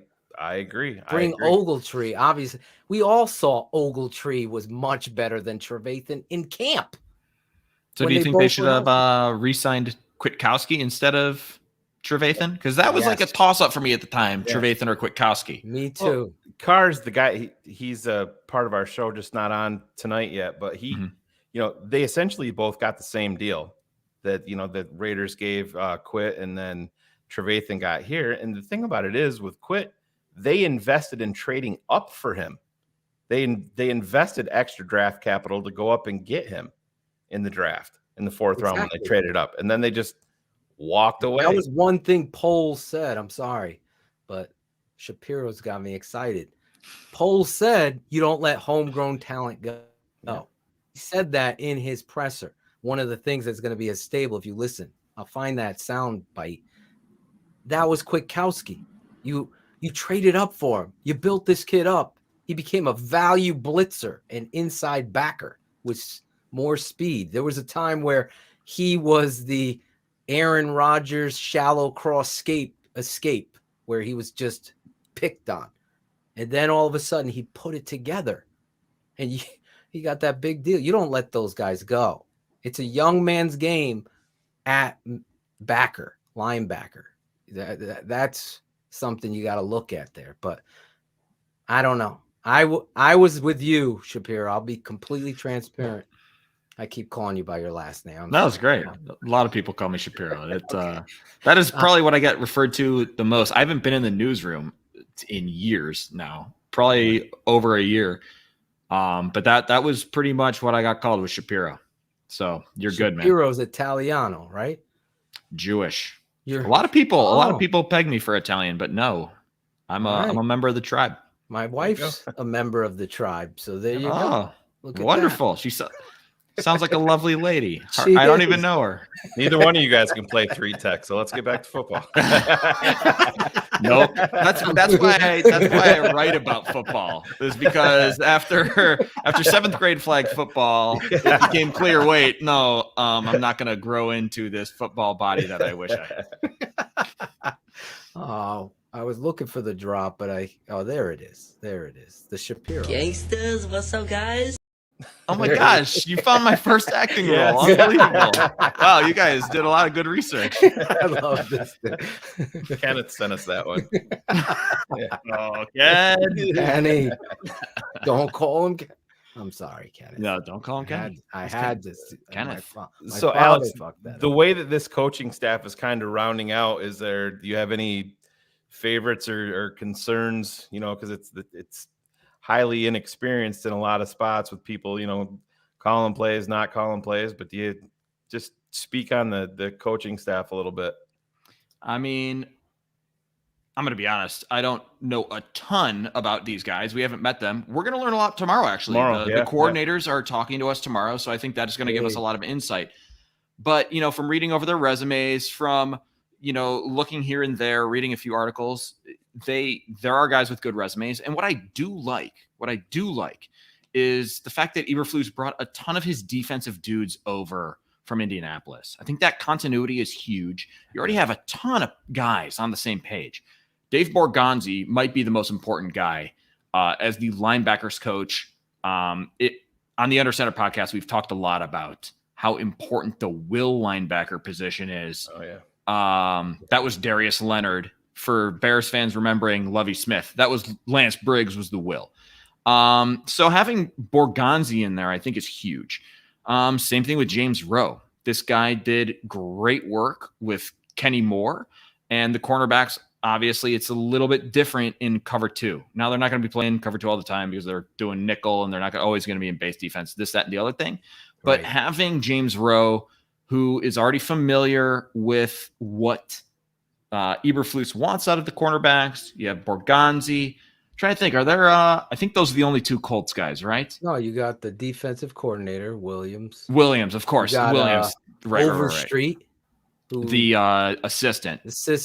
He'll be helping out with the safeties. But you're talking about that him bringing his guys, and this is what there's no teaching. He doesn't have to teach. But if we go back, language. Matt Nagy didn't bring over one guy. Not one. And I mean, that to me, looking back on it now, it's a great at point. the time. It's a little bit harder. It's a little harder for Nagy to bring over his guys because Andy Reid is an offensive coach, right? And those are Andy Reid's guys, really. So who knows? Nagy might have tried, and he's like, whoa. I'm letting you go to become a head coach, but you're not taking on my position coach. No, I don't know. I have no idea how that went down. The way that, or, Frank Reich is going to have to. Yeah. Huh? Yeah, he should have been able to bring his boy. Should have been able to bring. Just seeing the way that it played out with Nagy, to me, it doesn't really shock me because even when they bring in Justin Fields or whomever they bring in Matt Nagy's world, Matt Nagy was the superstar on the offense that was going to be the reason that they scored. That they, it was the Santa's sleigh. I'm a fucking expert. I came up with it. Did you just see that? And it's, to me, it just. You look back at having the benefit of hindsight, you look back on it and it makes sense that Matt Nagy is like, no, this is me. I'm going to do my own thing completely. It's going to be the one-man show. And he's never done it before. So to your point, 5 Alex, games. Yeah. In KC. And then he was never a head coach on any level. No, not a head coach. And then to not bring anybody to help teach the language. So you are now the head coach. You're teaching all the coaches what you want to do. Oh, by the way, Harry Heastand, I know you're well known. You're out. You don't want to do it my way. I want somebody, bring in another guy, It was a travesty. Watching them on tape was just a nightmare. He was so, I think Andy Reid sold us a shoe and was like, yeah, this guy's brilliant. Get him the fuck off my roster, because that's really where it went. Big plays are nice. They're good. Yeah, big plays are nice. They're really good. Too bad we didn't get many of them. No, it obviously didn't work out, and you're right. That's another key difference, right? That's another key difference between Eberflus and Nagy. He's got all these guys. Yes. Now we'll see what Getsy also. I mean, another big unknown. It's a lot of unknowns. That's why I'm saying, like, it's okay to be optimistic, but it's also totally reasonable to be skeptical, because Luke Getsy, kind of a question mark as well, and we will see what his offense is all about. Because you have was it Matt LaFleur? Was it Nathaniel Hackett? Was it Getsy? Or was it just Aaron Rodgers being Aaron Rodgers? What were the reasons why XYZ drive or XYZ play worked out? I'm just concerned, and I want to hear your thoughts about this, about situational personnel usage as well as play usage. You know, David Montgomery runs for 15. All of a sudden, you're pulling him out. Is Getsy going to be that kind of coach, or is he going to understand how to properly use these personnel to his benefit? I felt Matt Nagy's biggest failure was never finding out how good David Montgomery is. He's going to help you build big plays and get to that point. He just couldn't figure that out. He's just so wanting to be the chunk master instead of recognizing that. So your thoughts, do you think, well, you kind of are having to answer that anyway, but are you with me there? That's going to be something that you're going to be watching, how he uses his personnel, how he builds his offense around Justin Fields. 100%. I mean, that's everything we're watching. And now I can't tell you what to expect, because again, like I just laid out there, I don't think we really know. I certainly don't know what to expect with Luke Getsy and the play calling, this, that, and the other thing. And again, I'm just going to punt it again to tomorrow morning. I think we're going to get a lot more answers tomorrow morning. Hopefully we'll finally get to meet this guy. And I'm sure questions like that will be asked. Hey, the Bears they didn't do the hot hand approach, right? They didn't say, this is David Montgomery's drive and this is your drive. Yeah, take the whole thing. The questionable moves in the red zone, questionable 3rd down and 4th down calls, all things of that nature. I think we're going to get a better idea of Getsy's thought process, his philosophies tomorrow. Did you happen to see the Tarik Cohen quote from tonight? Did you see that, or from earlier today? I didn't watch it and I didn't listen to it, but I feel like I saw a tweet saying about he's worried about not coming back to the same player that he was. He's not going to push himself until he's ready. And I mean, we're almost a year and a half into this. And I said, boy, to me, that's a huge red flag for me moving forward with a guy. I was stunned myself when Ryan Pace gave him the extension in the first place. Phil and I were talking. I texted Phil the day that it happened. He's like, no, he didn't. I'm like, yeah, they just extended him. And boy, I said, to me, just watching Tarik Cohen, I mean, he's a punt returner, gadget player. To me, I'm taking the financial hit and going in a different direction. But just, do you have any thoughts on him moving forward? I mean, that quote to me sticks out, that he's a lot farther behind maybe in his rehab than anybody even realizes. I want to hear the full context of that quote before I pass judgment on it, because who knows if he's saying like, I feel really good, things are great, 2022 is going to be awesome, but there are some times when I XYZ, and then lays out that quote, and right, that's the only quote that gets tweeted out. So again, I'm going to reserve judgment until I hear the full thing. But obviously it's not anything you want to hear. And I do think that if he can come back and be healthy, he adds an element that this offense was sorely missing. They kind of got it partway through the season when Akeem Grant was able to get his legs under him, got a hold of the playbook. Jakeem Grant really provided that spark. Then he gets hurt, and then he was kind of in and out of the lineup for a little bit. Tarik Cohen, if he comes back, that's a he's kind of like a multiplier dude. And when you have him on the field with Justin Fields, with Darnell Mooney, with, I imagine, another wide receiver that they're gonna draft or sign in free agency, he's just a guy. He's another X factor that the defense has to be aware of. So I think his presence only helps the Bears offense. Let me ask you this. When you look at the Chicago Bears as Ryan Poles through his eyes, are you looking at the biggest need of this football team, number one priority for you if you were Poles right now? It's funny. If you asked me before the postseason, before the Super Bowl, my answer would be different. But now watching the Cincinnati Bengals and Jamar Chase and Joe Burrow light it up, I almost got to believe it's got to be wide receiver. I will raise my hand and say I was one of the many who was burying them for that pick. Thought they should have gone Penei Sewell. How do you pass up on that tackle? This, that, and the other thing. They're laughing all the way to Los Angeles right now. That pairing has been so dynamic. And this team is desperate for wide receivers, right? I mean, you've got Darnell Mooney, you've got Isaiah Coulter and Simba Webster on futures deals. So you need a whole lot of wideouts. Where if it's me right now, if I'm sitting there at number 39 and there is a slam dunk playmaking wide receiver, I say, man, look at what Joe Burrow and Jamar Chase did. I'm with you 100%. Yep. I wanted you to answer it. I'm with you. I believe in Tevin Jenkins, the left tackle. I know a lot of people don't. I'll show you the tape. Again, he had the injury, and a head coach put him on slot receiver. He's coming off the field, not expecting to play. He's in the game right after, been out.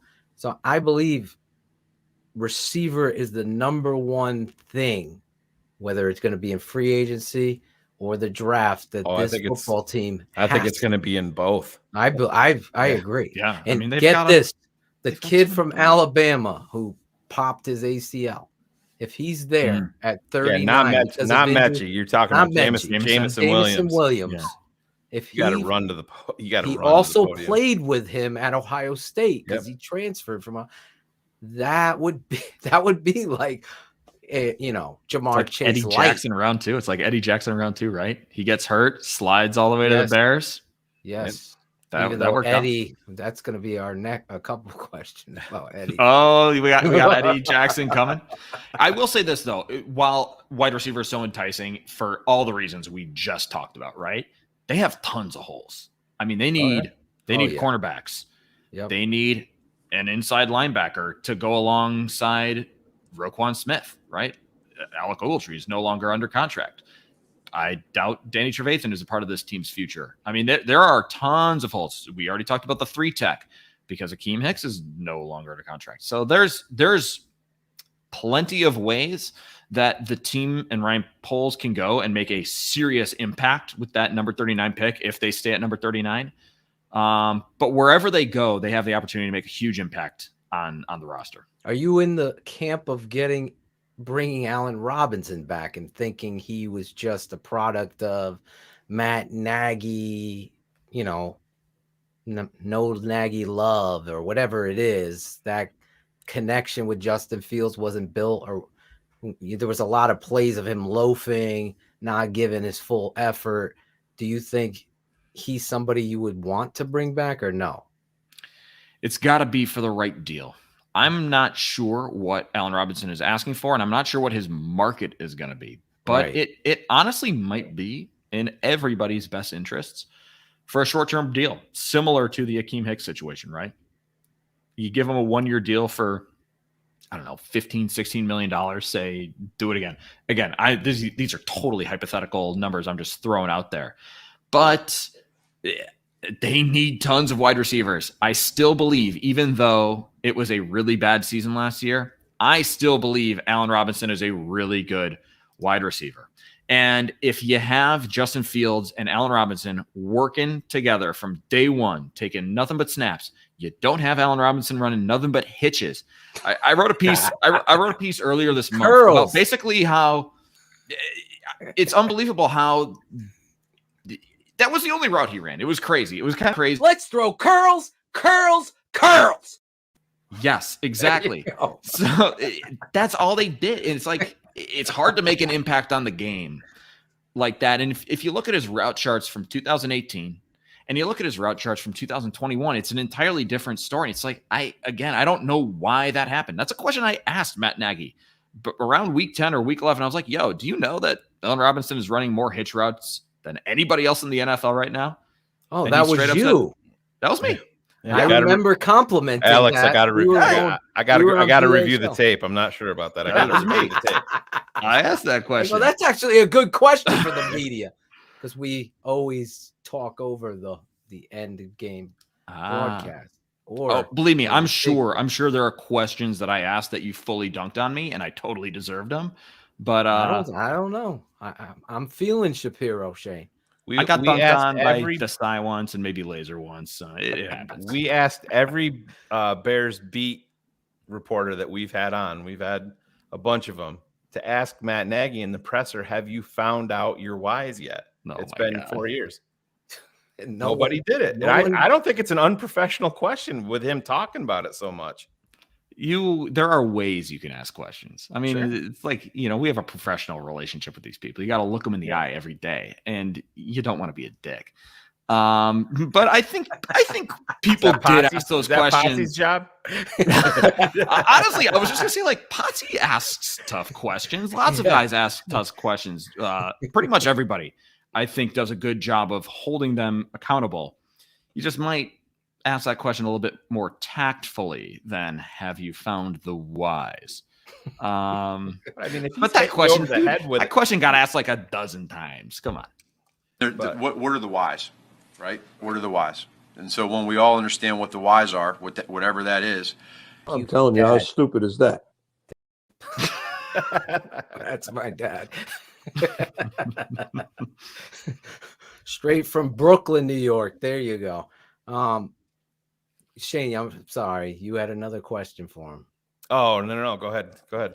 When you look at, obviously, everything's going to be answered tomorrow, which sucks because we're going to be like, damn. All three of us are going to be like, damn, we wish we would have talked about. Now we got the answer. But, here's a guy, Cole Kmet, who I would say I felt like was a letdown early in the season. And then I started to see some of the traits that I look for when I'm scouting a tight end being showcased. But I still don't think he was used appropriately. Are you a big believer in this guy? And do you think Jesper Horsted will get a shot here? Because I felt like there was a cohesive connection that is uncoachable. It just happens and occurs between Fields and Horsted that I felt like was another ball drop by Coach Nagy and the offense. It goes back to that training camp, man. Why is there chemistry between Justin Fields and Jesper Horsted?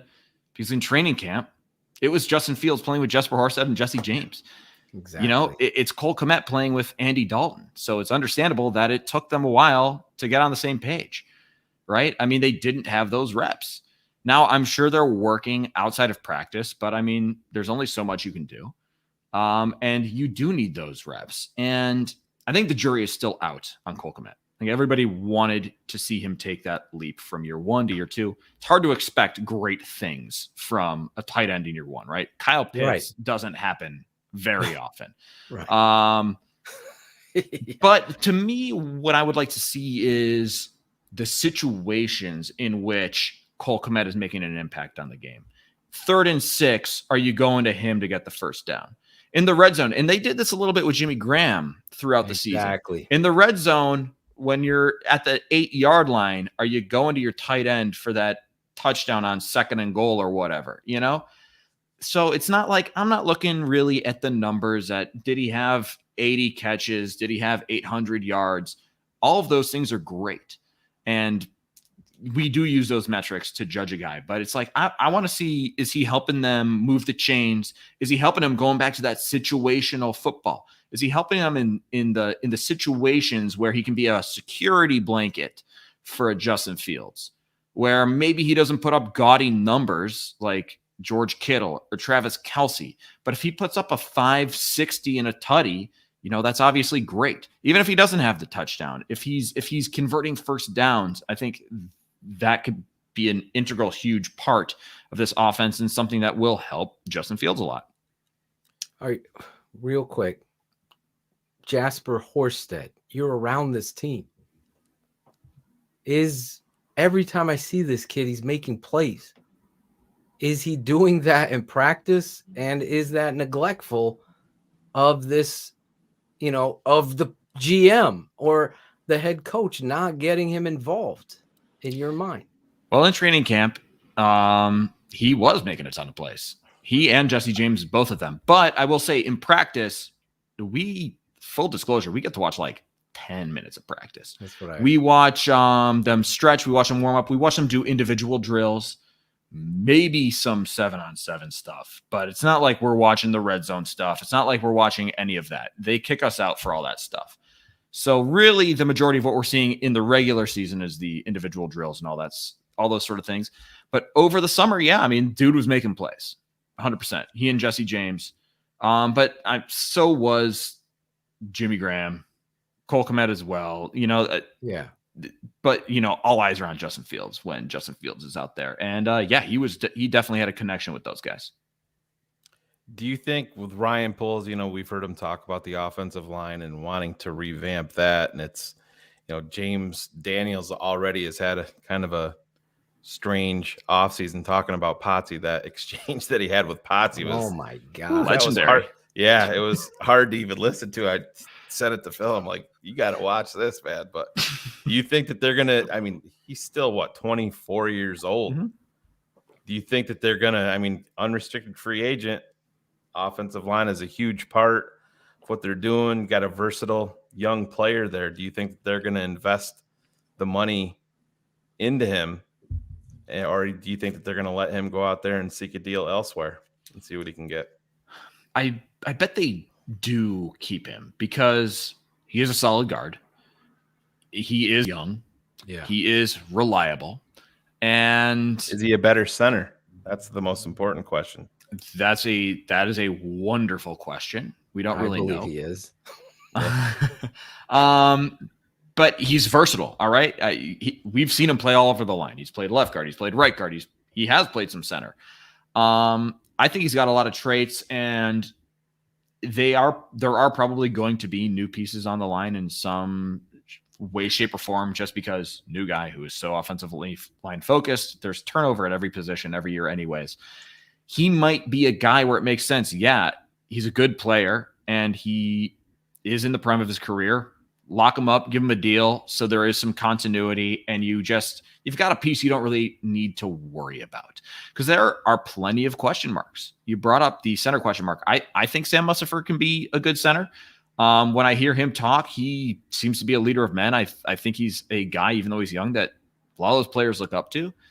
But Larry Borum is a question mark. Tevin Jenkins is a question mark. Both of those guys, I think they can play, and I think they will be successful. But again, they didn't play a whole lot their rookie seasons.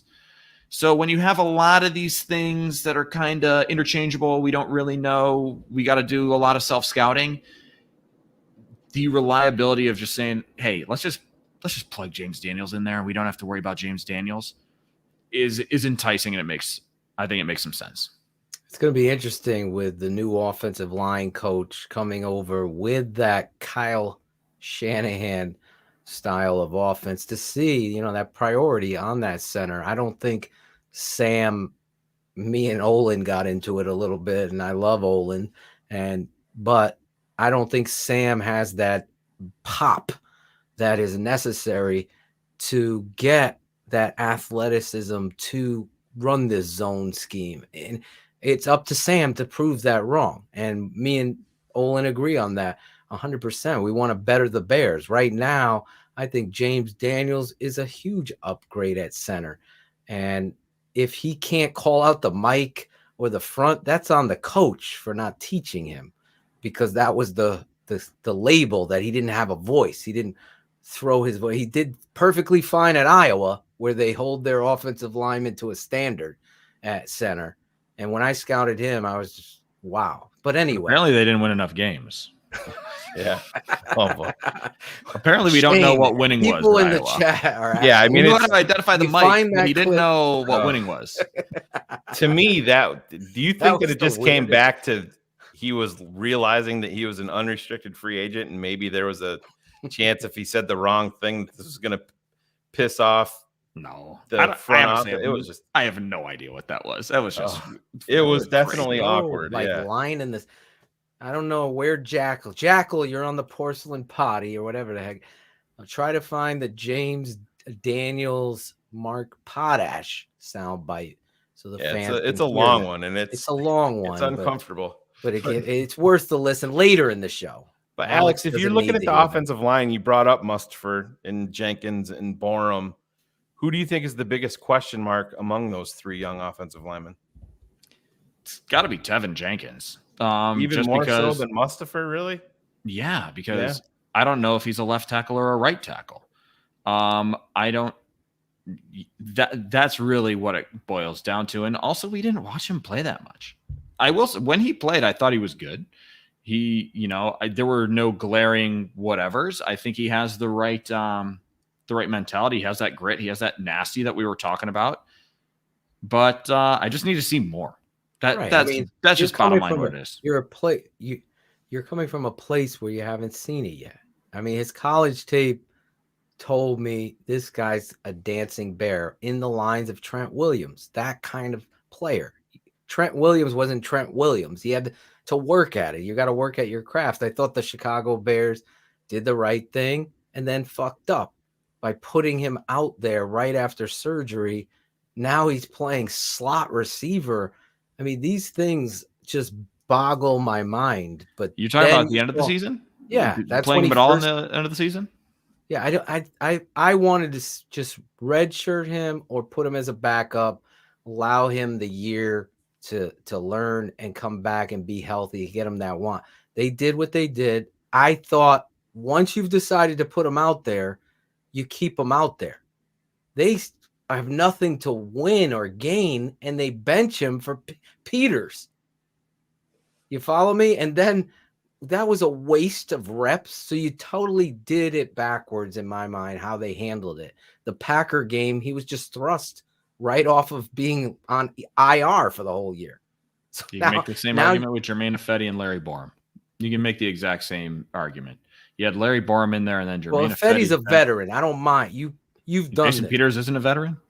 No, you mean I was talking about I thought you were talking about putting Tevin Jenkins off of injury. No, I'm talking about when I see what you're when saying. Jermaine Ifedi came in for Larry Borum. That was the dumbest shit too. That's piss poor coaching. That's coaching malpractice, but worse. It's like sabotage. That's what it is. And you're doing it to young players, which infuriated me because Borum should have been out there, to your point. I totally agree. I thought you meant off of injury. I got you.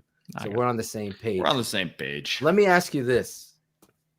I forget what they're called. Eddie Flakes or whatever. Bojack's Flakes. Bojack's. 50 cents right now at your local grocery store for a box of those. Yo, I don't know that you want to buy those. Those are probably expired, man. Yeah. Just like his tackling ability. Yeah, it doesn't tackle hunger, right? It's never tackles. You know what? I thought he improved. I thought his tackling improved. Totally fair criticism early in the year. But by the end of the season, he was getting his nose in with the run game. He had a few big TFLs. I thought he had a nice arc from week 1 to week 18. Again, the criticism early on, super fair. But I do believe he improved his tackling as the year went on. Do you think he is going to be a malcontent because even if we disagree that his tackling has improved, that's your job. This is a guy that's on tape saying anybody can fucking tackle. Don't worry about tackling. Get the ball. And then he's terrible at tackling. to your point, to start the season or whatever. That's not a professional. That's unprofessional, if anything. So is this guy going to be a malcontent with Eberflus, especially with the loafs and the hits and that kind? Or Get will your track shoes ready?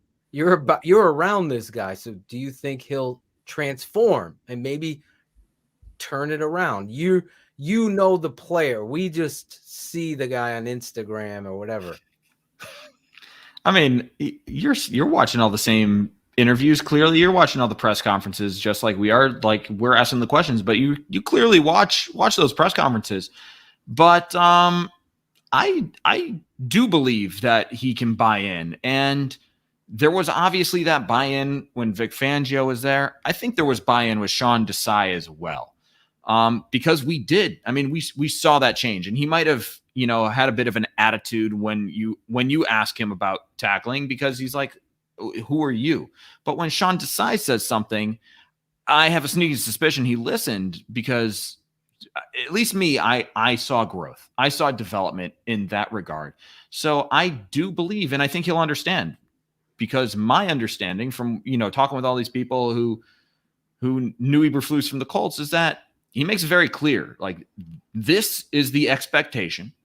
If you don't meet the expectation, you're not gonna play. So it's either like, get on board, and if it doesn't work, that's great. We will figure something out for you.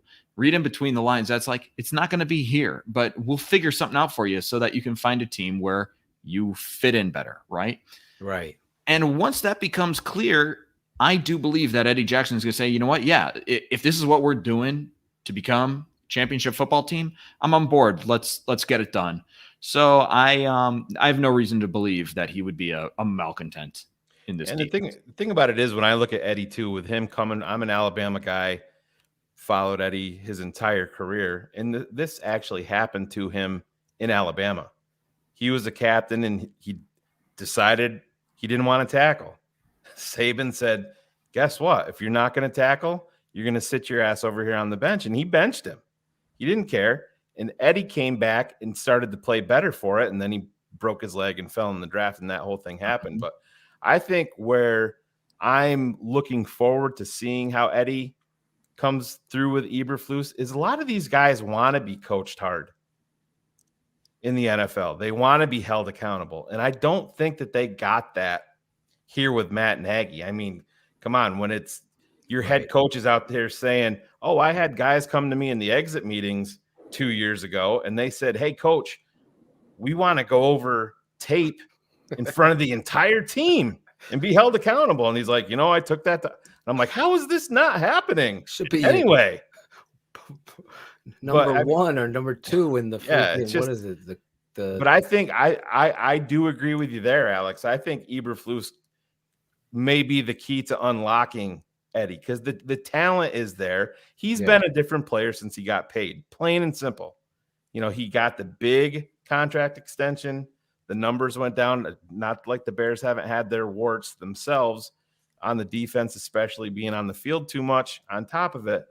But Pagano used him a little bit differently too. The way Pagano threw him out there was different from absolutely. And you're going to have these two high safeties now, and obviously they're going to switch it up some too. But I think Eberflus coming in. Listen, Matt Eberflus realizes what he's got in Eddie Jackson. He didn't have Khalil Mack. He didn't have Robert Quinn in Indy. He had Justin Houston coming off the edge. There's a big difference there. He had his Roquan and Darius Leonard there. Eddie Jackson back there. You get this pass rush cranked up. I think you might see a Johnson. Got a little Saban connection too. Eberflus and Saban, they got a little connection. They're together in Toledo. So, maybe they start yucking it up. Oh my God, what's your favorite Saban story? Oh, here's my favorite Saban story. All of a sudden they're fast friends, Then we won't be seeing Shapiro knows how to schmooze. We won't be seeing Eddie draped on his hood at the gas station doing Instagram videos. He'll just be what the hell is going on? Is that Sean from Sean and Sierra? Yes, that was me, Sean, and your boy Kenneth. Wow, golly, what's going on out there? We're gonna have Alex Shapiro drops on our show at some point, like this. Then let me do. Nerd alert! Who's that guy? Oh, there he is. There's Sorry. our nerd. Sorry, Shapiro. the grandma drop by involved a lot of sugar, and it was quite a mess to get everybody back to somewhat normal.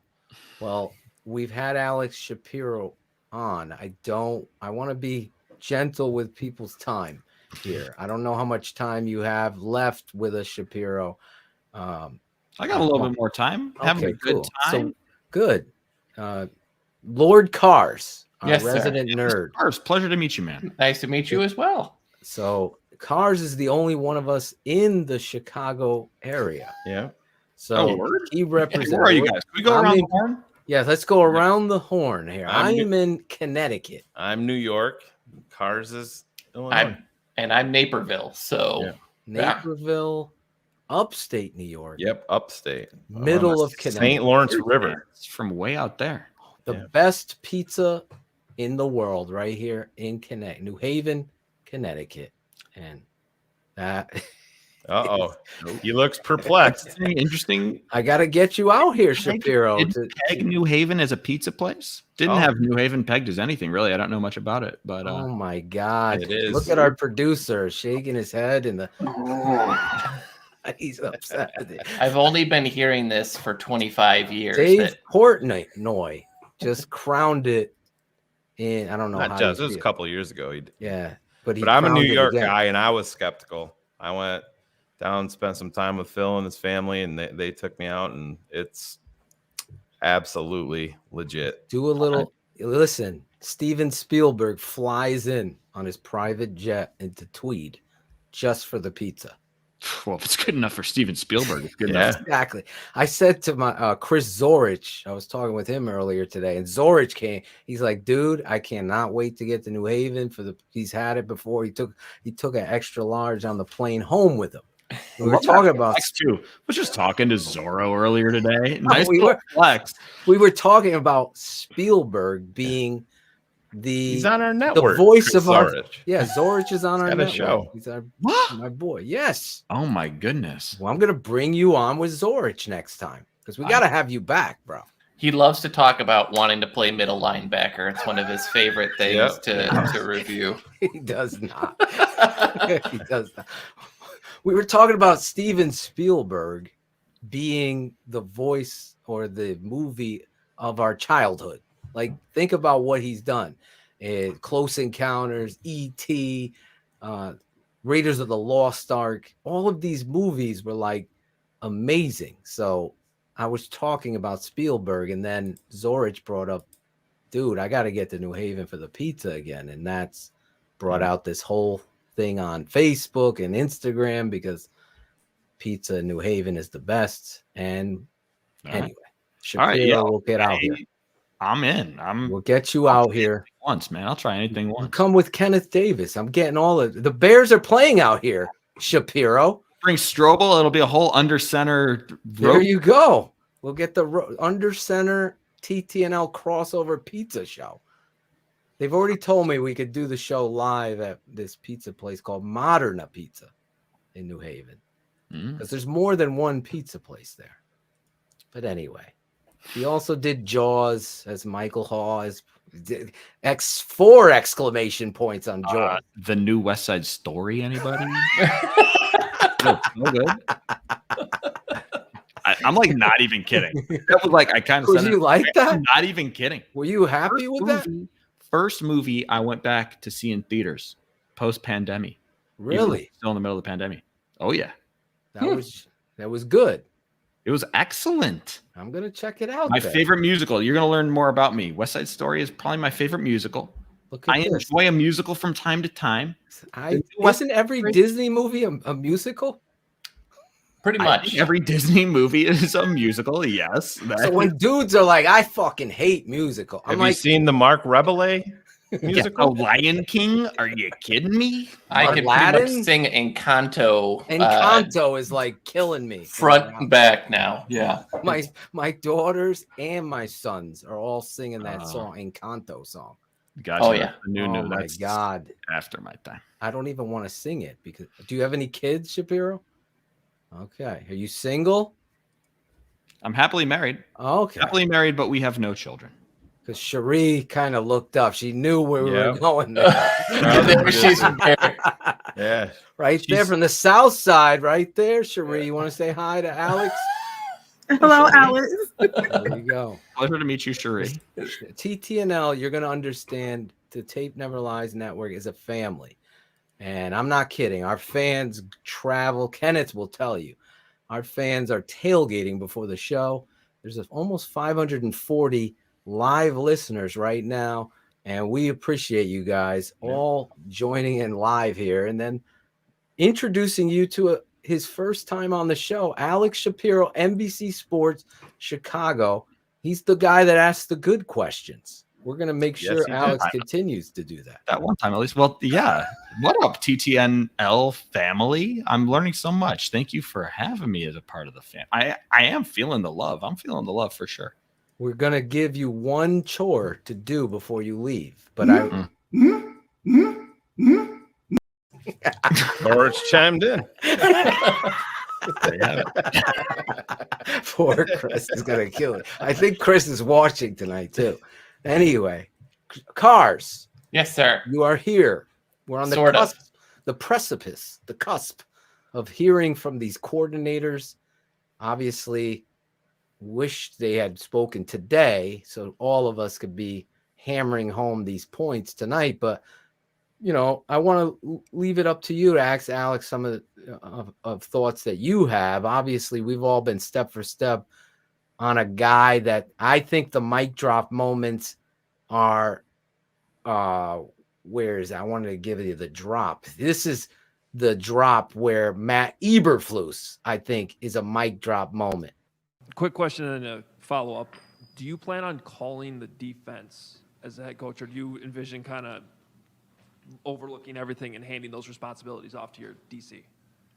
Okay. Do you want to do the follow-up question now? Or? Well, sure. The follow-up is kind of unrelated, but I was curious last year when you prepped to play the Bears. I know some of the personnel is different, but when you went into that game, what types of things were you worried about when you were prepping? I think you held them to 11 points in that game. Yeah.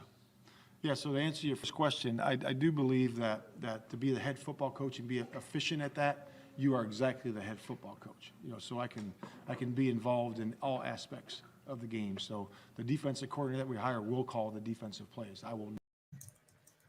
There you go. I think that was our guy Adam Hogue. Our guy Adam Hogue with the question. Yes. NBC Chicago. Hi, Adam. We miss you. When are you coming back, Adam? He's been avoiding Adam's in me. LA. He's having a good time in LA. Oh, of course, but I'm sure he's watching. But I thought that was the great question, Adam. And we always praise.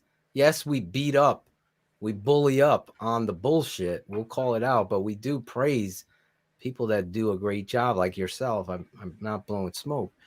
That was a great question, and I think for all of us here at TTNL, that was the most important thing we wanted to hear from our new head coach, that he was going to be the CEO and leader of the ship and allow his coaches to do the dirty work, so to speak. And that, I think, was the mic drop moment, Cars.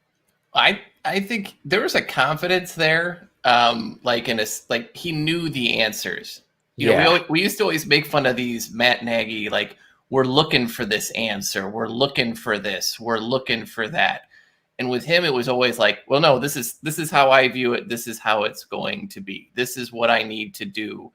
You know, it was certainly, I think what I'm looking forward to the most in seeing these guys is really longer term, you know, what are they going to see the evolution of this being, right? Like, this is going to be a retrain from day one to do something different. I heard you guys, as I came on, I heard you guys talking about Eddie, right? Like, how do we, instead of like, how do we make our scheme, our guys fit our scheme? It seems like the biggest change is how are we going to make the scheme make best use of the guys that we have.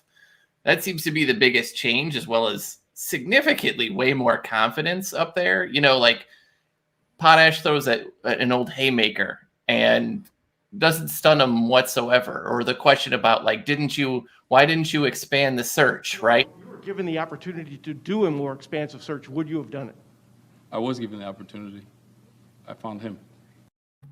Like, those were great moments because listen, it's super easy to get all wrapped up in this, but there's like a confidence in people. Like you've all seen it. There's a quiet confidence in people when they know what they're doing. They're just the way they present. And it just feels like a professional organization again, instead of really vague generalities. So I guess my question for you is like, yeah, I'm sorry. There you go. The sugar cookie the edible sugar. The sugar from the sugar Grandma's cookies. going edibles. So what is she I guess my question for you is like, as we talk about the initial first pass, like how do we start to get from them, not necessarily like plans, but how do we start to poke at them to figure out like, this is the picture that we're trying to paint with these players. This is what we're trying to do. How do we try to get that information out of them early on enough to, they're never going to be like specifically Eddie's going to do this next week, but it's like, how do we get that kind of information from them to figure out, what the long-term goals for this is going to be? I mean, that's the name of the game, man. We try asking a question in so many ways. You approach it from different scenarios and you get kind of different answers based on the ways you ask different questions.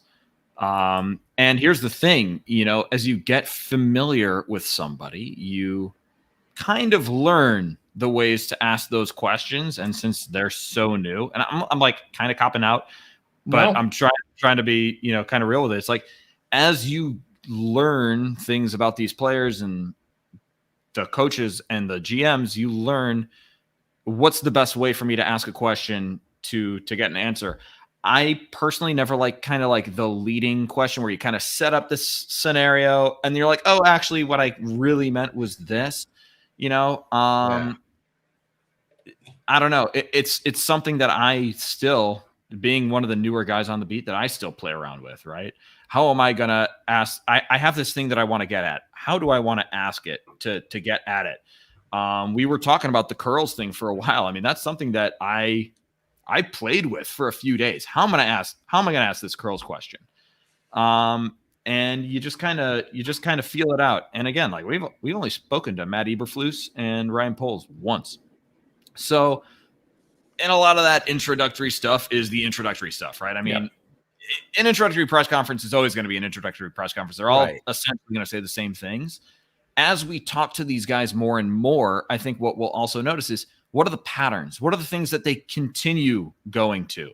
What are the themes that we hear over and over and over? With Ryan Pace and Matt Nagy, I got to think about it because like they're both Ryan and Matt. With Ryan Pace and Matt Nagy, you heard so much about them being in lockstep and collaboration and this, that, and the other thing.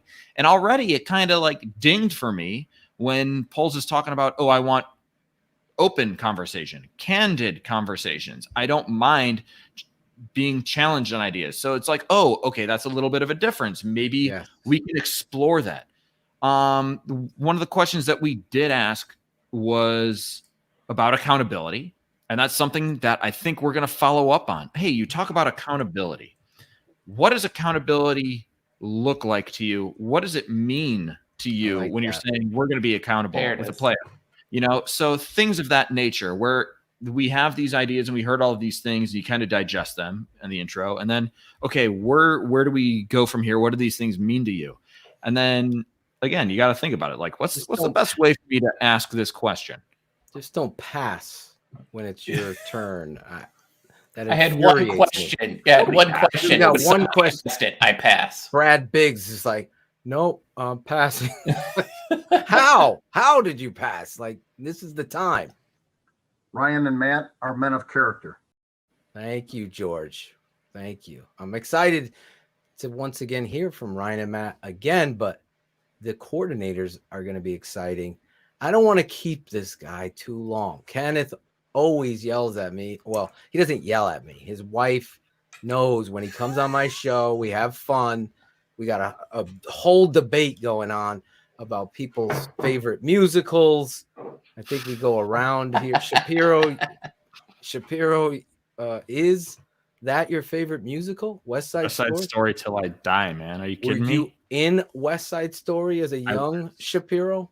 never in West Side Story. However, when I was in here high it is. school, and because as we already said, I do not have the body type to play football, so I played tenor sax in the pep band. We did have a rousing West Side Story medley that I really Can you still play? Can you still play? I have not played tenor saxophone since my senior year of high school, so I would say no.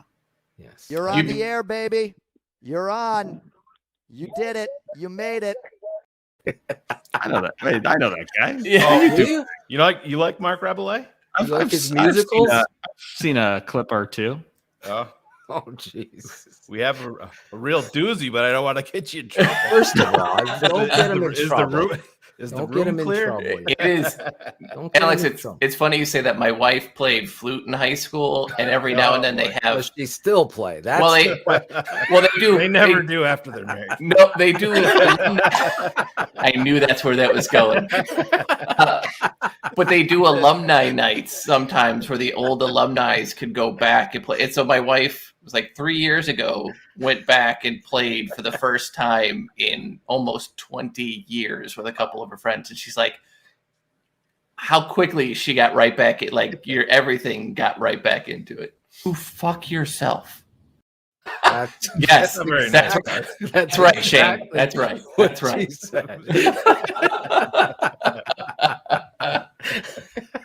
Oh my God. Listen, one quick favor before we let you go. We ask all newbies on the network. Now you're family. I'm going to hope I don't do Twitter. So hopefully you can get my cell from Kenneth, or I could put it in the, I don't want to hold you up anymore, but I want to send you the intro that we made for you, but have you back on and send you some TTNL swag and get you a part of this family in the right way. But we're also challenge our newbies, our virgins, or whatever, TTNL virgins, the 100 crew come up with these names, not me. He plays the sax, so we're putting you down for a sax solo. Sax solo? I gotta buy a tenor sax as part of my homework. I have to purchase a tenor sax. Yes. You have to come on and play. No, there's some Kenny G. Just will the work, station it's ID. fine. Station ID. It's Alex Oh. Shapiro, NBC Sports. I'm keeping it 100 on the tape. Never lies and You let. can even take a shot at Network. Kenneth if you want to. We I won't would even tell him. nothing more. Did you see me and Kenneth? Hold on, where is it? You got to see. You know, I did when I was preparing for the show, I did watch a few episodes. I saw you guys with Cap last week, which was great. Cap is the man. And then I saw one of the ones with Ken right before as well. Yeah, Kenneth. Yeah. So Kenneth is Cap is amazing. Kenneth is amazing. The family that were Olin Kreutz, Cap and Olin have come on our show the most, talking to the statisticians. Bro, this is like NBC Sports Chicago, home away from home. Exactly. We are the overnight schmooze where it's unrated. I love it. NBC Sports Chicago after dark. After dark, Exactly. absolutely. I need If you that drop only in knew. my life. But I don't want to keep him anymore. I won't play the drop. But Kenneth, I made Kenneth crack up laughing. You know, it's totally worth it. That's why I felt like the Chicago Bears, with their weak ownership, needed somebody that was going to be the front man that goes into the cafeteria and the freaking cooks like, oh shit, my home fry game better be on, because this stuff is all about that kind of culture that we want. And You better not be attacking my Mexican cooks back there either. Hey, Jose. Kenneth's laugh is love it. $1 million laugh. I love that man. Kenneth Seriously. laugh is You got, it is one of my favorite things to do. If I can make Kenneth laugh on a You've podcast, won. I'm like, I have done my job. Exactly. You've won. Listen, he's Alex Shapiro of NBC Sports. I'm going to get him to do the station ID, but follow him right there on Twitter at Alex Shapiro NBCS. That S as in Sam at the end. If you're listening on the podcast, it's Alex Shapiro. Gotta love him. Follow him. Let him know you found him here on TTNL. Keep it at 100. The tape never lies. That work. Here he is, Alex, do you want the script or you got it in your head? The Tape Never Lies Network, Keeping It 100. Those are the two wherever you want to place them. The Tape, because it's 2 T's. The Tape. Yeah. Never Lies Network, Keeping It 100. The show, not a musical. Exactly. He did the hunt it. I like the Kyle hunt. Long style. What is it? Is it Keeping It 100? So you could say 100. 100. Keeping it 100. However. Keeping you it a say hundo? Hundo. No hundos. No hundos. What? Shane's a big fan of hundo. Give me some notes. I'll give it a whirl. Give me some notes. Let me know if this suffices for you. Do you want a countdown? I'll count it down. How about that? There you go. This is the true pro reporter package stuff, giving their own 3, 2, 1. 3, 2, 1. Hi, everybody. I'm Alex Shapiro of NBC Sports Chicago, and you are listening to the Tape Never Lies Network, Keeping It 100. One Perfect. take Shapiro. That nailed it. Akeem Hicks, as the story is told, it took him 11 takes. Chris Zorich, 9 takes. 9 takes for Chris. Chris Was that had the to one take with notes? Remember? Was that the one with Kyle where they were way out of control? Yes. Yeah. Yeah. Him and Kyle came on together. That was a good one. TTNL. Here's the blooper. Here's the blooper reel. I said, hey, oh, baby, oh, bring that. Oh, wrong one. I'm sorry. That's for the after dark one. That's the after. That's the after. Hey, Alex Shapiro, thank you seriously so much. Thank you. Good stuff. Coming on the show. right.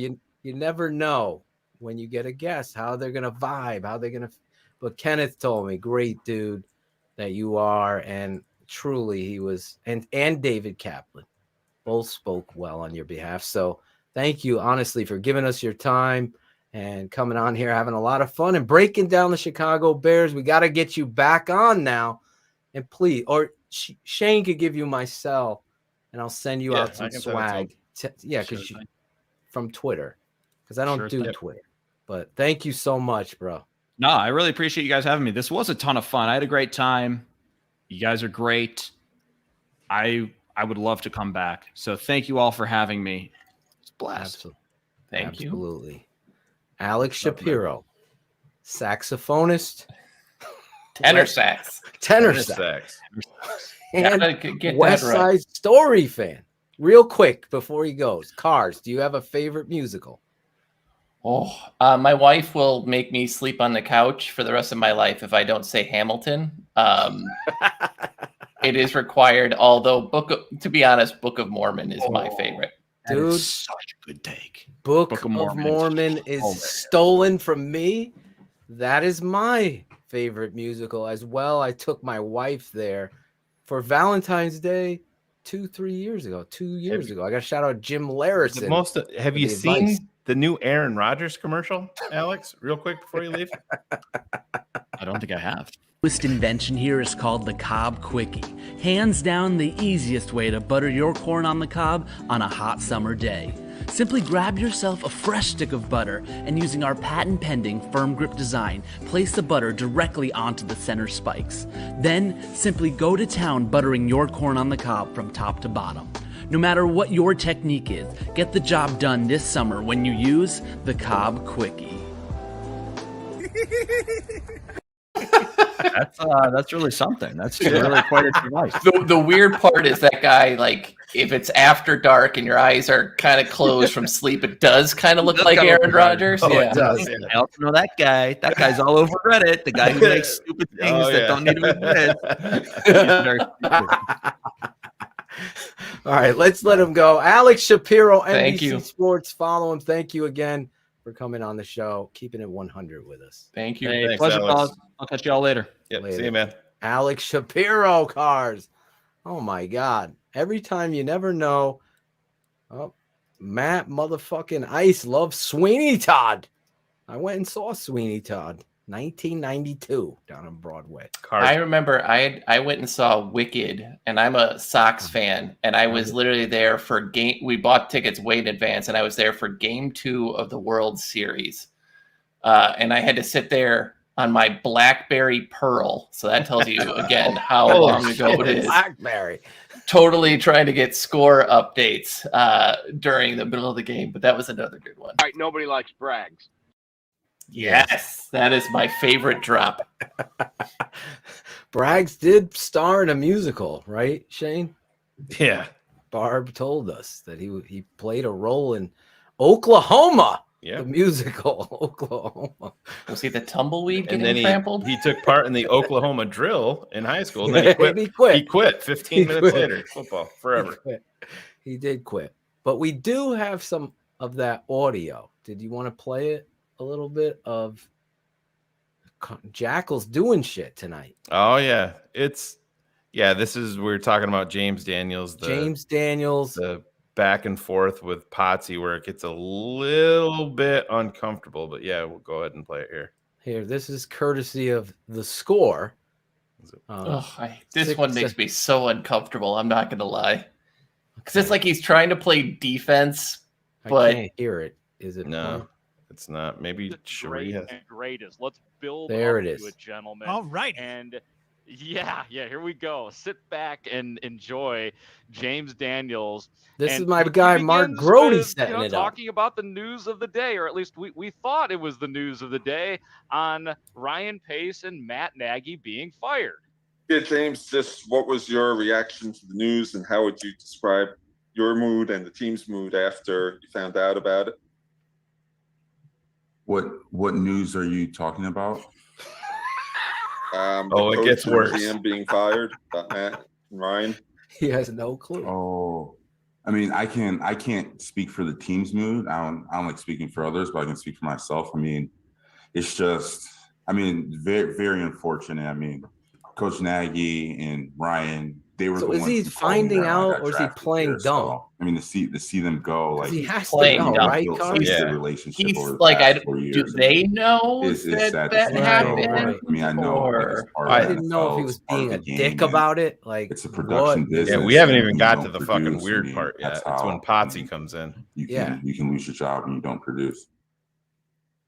I thought for a brief moment in time that maybe the media was going to be breaking the news to Me James too. Daniels. That would have been really exciting. So did I, dude. That would have been really exciting. You'd be like, oh, word? We're coming up to the top of the hour. I look forward. Yeah. I look forward to the Christopher voiceover career for James Daniels after he retires. Big by the pipes. way, Big pipes. Woo, good stuff. I Good look forward to hopefully from somebody at some point in time hearing the from James Daniels again. We're hearing it now, Be Grody. concerned. One of our family here, Mark Grody. That story. Yeah. Jackal so that couldn't was cue a it up, very Shane. interesting That- beginning to too much the to day ask him. for James Daniels. But as I said, that was What just is this good. banter? Let's move on Fast to the forward. great Thank you. of James Daniels. Oh. And the Yeah. that one. oh dear. Oh boy. Oh, boy. Oh no. Oh, real good. So James it Fargo? Daniels on whose responsibility Where's Josh is E, it Shane, when I that need to Matt hear him? Nagy got fired? Players, coaches, whose fault is it, James? There are times where personally me, I could play better in every game I played this year, moving forward, just focusing on like my technique or like my fundamentals or things like that. But it's also, players play, but coaches also has to put their players in the best position as they can possible. Like, for example, like I'm watching a game. Taking and a shot here at I'm Nagy. seeing the highest paid left tackle in the NFL get chips, multiple chips, not just one chip, just multiple chips versus an undrafted free agent rookie rushing, And I'm seeing 38, 39-year-old Jason Peters, he's a great player, but he's blocking with no chips. He's blocking one of the best pass rushers to ever play in the NFL. Calling out one-on-one, Matt Nagy constantly on the road. It's You just think he's situations doing like that where while they're going I out to think eat pizza coaches and could bowl have helped on a Friday coaches night could have before the a game? players Yeah. in a better situation. But at the end of the day, the players are the ones out there. So it doesn't matter what the coaches are really doing.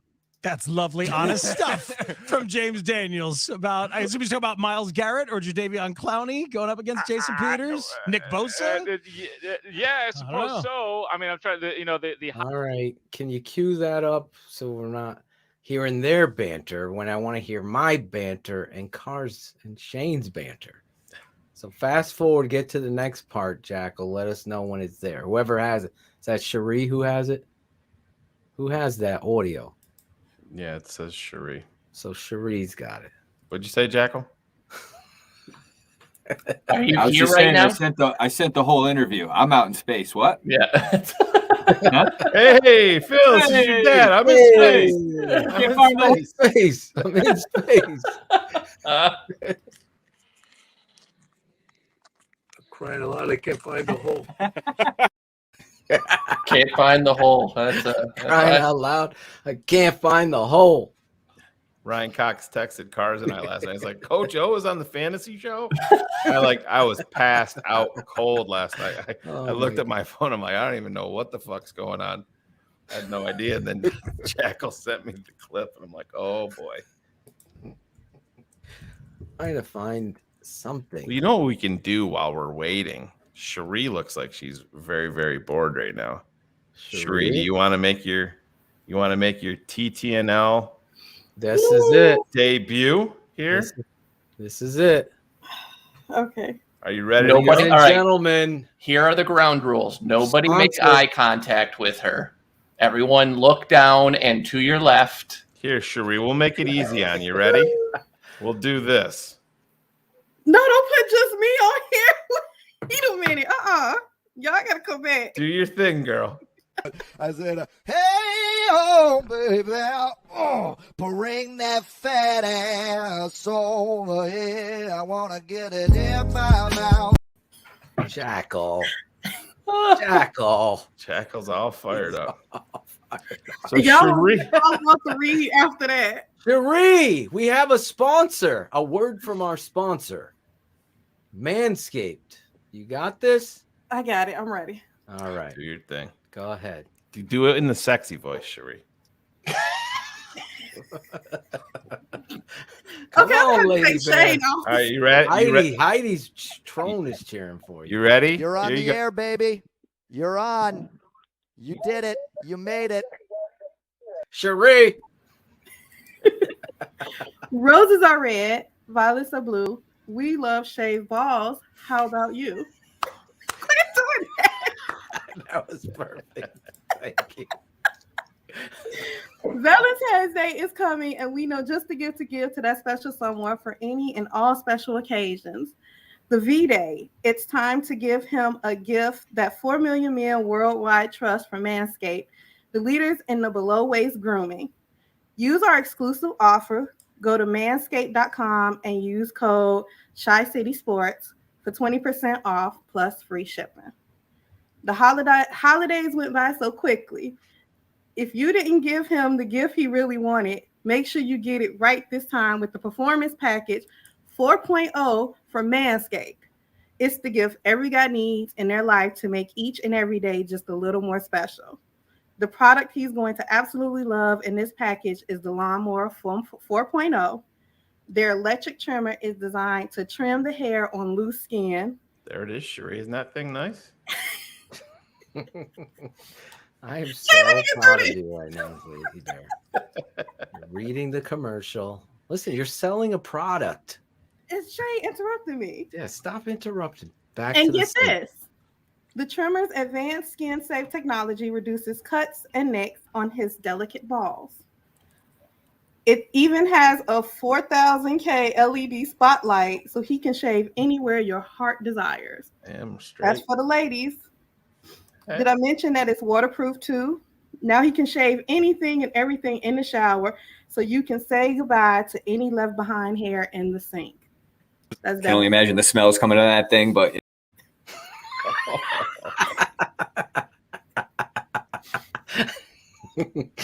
Jackal speaking from experience there. So treat him and yourself to the formulations that will have him smelling good. Make sure his body also smells good with their signature scent, the Manscaped Refined Cologne, to complement his collection, featuring a light citrus burst that settles with anchoring notes of vetiver. I tried to look that word up. Oh, Of vetiver and a woodsy masculine finish. There you go. Manscaped created products he's actually going to use after V-Day. So go to manscaped.com for our exclusive offer of 20% off plus free shipping with the code ShyCitySports. his balls will thank you. And so will the ladies. Ladies appreciate a good groomed man. Just putting that out there. See the nuts? Look at Sheri. Great job. Her first time with a read on the air, the Tape Never Lies Network. We appreciate Manscaped. And she's getting marriage proposals out of It is Valentine's Day. Everybody is head coming over up. to manscaped.com and Yes. tell them this Sheri sent you. Sheri sent you. Put in the code.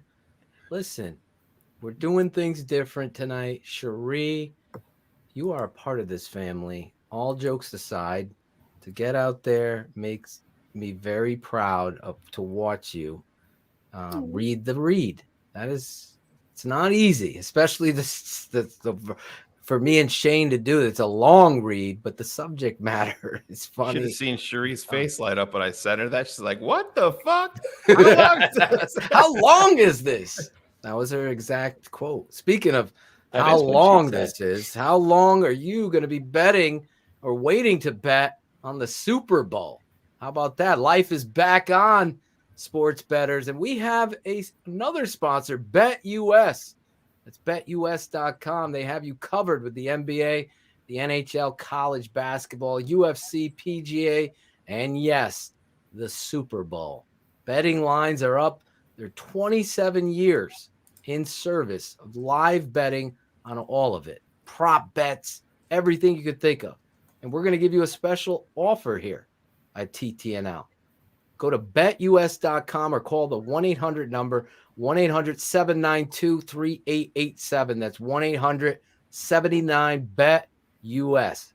BETUS for 125% bonus with the promo code ShyCity125 or a 200% bonus.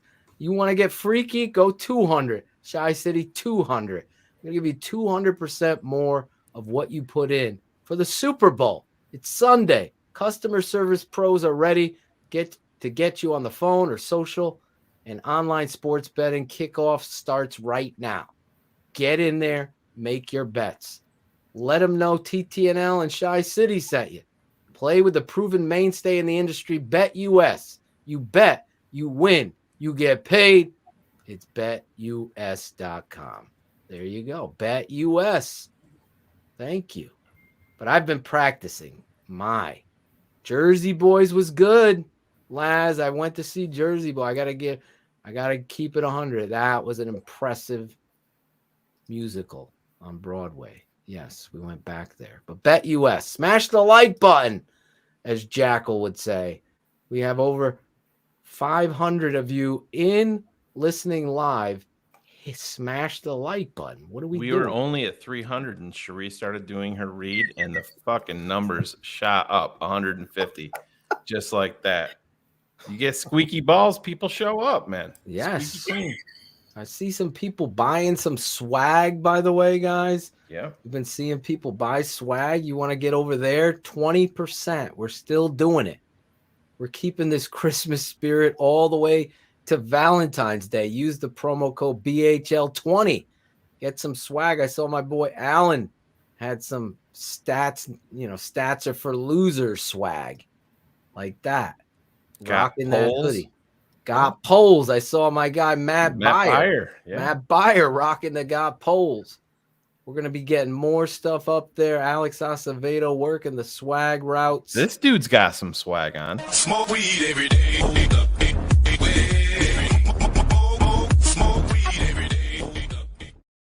Yes, Claudio. The poo-poo juice. The king. Jackal.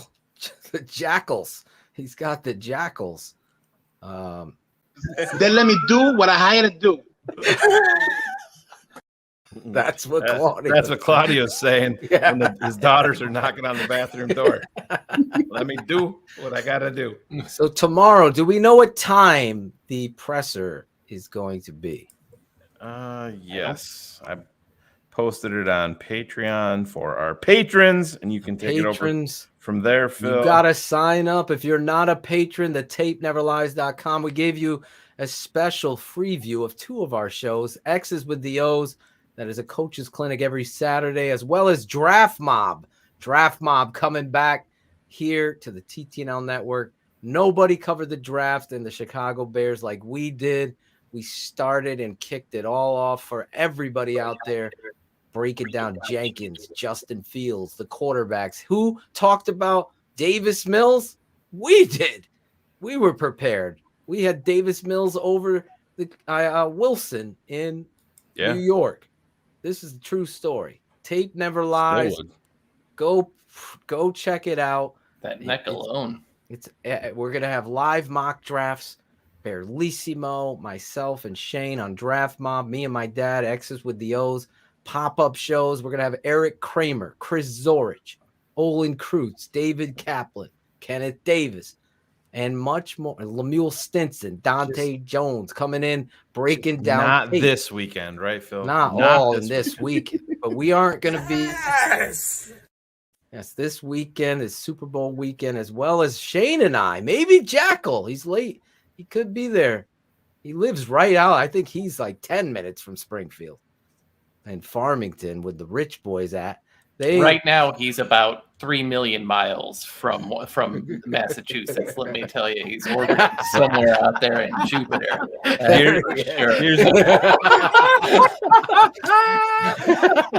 You ain't lying, son. Here's a little update, Phil, before we forget. Yes. All 3 new Bears coordinators will meet with the media. All of these times are central that I'm going to be reading. Thursday via Zoom. Up first, DC Alan Williams at 11:15 a.m. Central Time.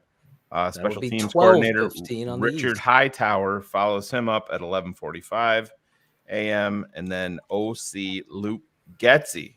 There you the go. Best for last at 12:30. You go and save the best. And make no mistakes about that. He's going last because they're going to expect the most amount of time with him. Yep. That was smart. Have set that up right. The media department being smart. I don't know. We have a clip of them talking about Getsy, and then we'll go to shout outs. Is that cool? Yeah. Okay. Matt, Kevin Fishbane from The Athletic. I'm wondering when Luke Getsy first kind of got on your radar, and what were some of the qualities that led you to bring him in as your offensive coordinator? Yeah, so, during the course of your time in the NFL, you 13, 14 years now in the league, you look at certain offenses, you look at certain styles, and you look at the tree of which certain people come from, and then you look and see how they operate. I'm big into metrics and raising, and measuring how people operate in terms of their efficiency, and they have certainly been that where he's been. And then you look at different things. Then you start calling around and asking about the man, and that's where Luke is special. He's special that way. He's tough, innovative, smart, okay, and works well with team. He's a big team guy. So I'm excited about where he is. And he's been on my radar for a while. Obviously we go through the process of looking at everybody and interviewing, a lot of guys, and talking to a lot of people about making this big decision. There you go. Speaking about the man, Getsy. I'm intrigued by him and a couple of the other guys because of the way they've sprinkled their, Getsy having done offensive line and wide receiver, and the way that Janako has done some O-line and wide receiver, right, and in quarterbacks. And so the way that these guys have kind of sprinkled in multiple different looks and different positions, again, I have no idea how that's going to go, but I'm really intrigued by the fact that that's how they've gone out and built this offensive staff. So that there's room for hope there. Yeah, and one of the things too, I think that they're doing, Cars, you and I talked about it a little bit. It's only if this offense shows signs of life and Justin Fields takes that next step, Getsy's one and done in Chicago, very, very likely. At the most, you get 2 years. I think he's 2, yeah. Yeah, but even then, it seems like they have a guy in place behind him, and that just has not been the 2, because it's right. Tarik and Janako are probably the next 2 in line. Yep. Tarik is an amazing upgrade to Mike Furry. Emery Hunt called him the best wide receiver coach in pro football. Really? Yes. Yes, he did. High praise. Well, and that's a position. Emery didn't like David Montgomery. Oh, hey, Gotta bring it everybody's back. wrong sometimes. Everybody like if we could discount people the second they're wrong, then I need to be off the show. That's what I like about you. But You're it's right. It's real. To your point though, like Tyke and those guys, it's not just the names and the positions, but there's built-in succession plans. You know, none of the Nagy Preparedness. guys. Yes, none of the Nagy guys have jobs, right? No, none. that never happened in Chicago. I mean, ever. As long as I can remember, they never. You lost even in personnel. I'm talking about personnel on the field. They would lose a guy. They would have to go into free agency. That's one thing where you do have to praise Green Bay. Yes, Green Bay loses a guy. They have a guy that they've taken in round 5, round 6, or a UDFA. They coach him up, and he's ready to go. That's what Chicago has to become. Well, but to play on that, they would lose a guy usually because he's fired. Yeah. And then they would hire a completely different coordinator who had a completely different scheme that they had to go. Like you're going to go from everybody over. Yeah, you're going to go, or you're going to go to 2 Marts, right? And you're going to get rid of your best tight end because he doesn't use a tight end, and so now we've got to change this. If you build in that, if you build for success, it's not arrogant, right? But you plan that what you're gonna do is going to work. So if you build in that succession plan, right, like that's a sign of hope because that's telling you you're looking 2 steps ahead. If this goes the way we want, this guy is gonna go. Here are the people that could potentially fill that in. It's really forward thinking, which is not something we often get to say about our Bears. Right. Now, with the 43rd pick. His hips are square as well. His eyes are right on the target. Eyes are on the target. Watch his hand come up, takes the outside shoulder, then puts the inside hand then on. he with the second. His post leg is in the right position. He's got control of his guy. He's going nowhere. You can see Javon Holland there. He's obviously got more swag because he has 3 on his arm, whereas Thomas Graham only has 2. So you can. That's the way we do analysis. So fucking Phil, these blog boys are so fucking dumb. To have a confident cornerback that understands coverages and responsibilities. That there should be any type of trust built up or say, hey, this move is going to alter the direction of this franchise. Forget about it.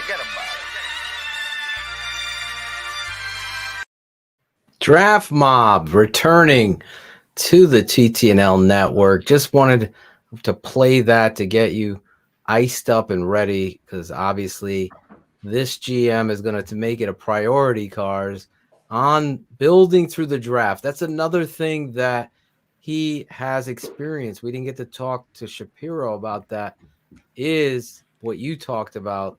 The thing you love about both of these hires is Matt, Eberflus, obviously accountability. He's going to stick to these things, but the GM and his assistant GM, offensive linemen and what have you, but both of them, their backgrounds are through scouting college players. And that right there is going to be a premium when it comes to this football team building through the draft, having built a culture. There's nothing better for a coach than to get a young, talented football player that's not, turned or turned a certain way like Eddie Jackson was doing to those young players that, tackling doesn't. That's your job as a coach to step in and be like, embarrass the fuck out of Eddie Jack. What are you teaching these guys?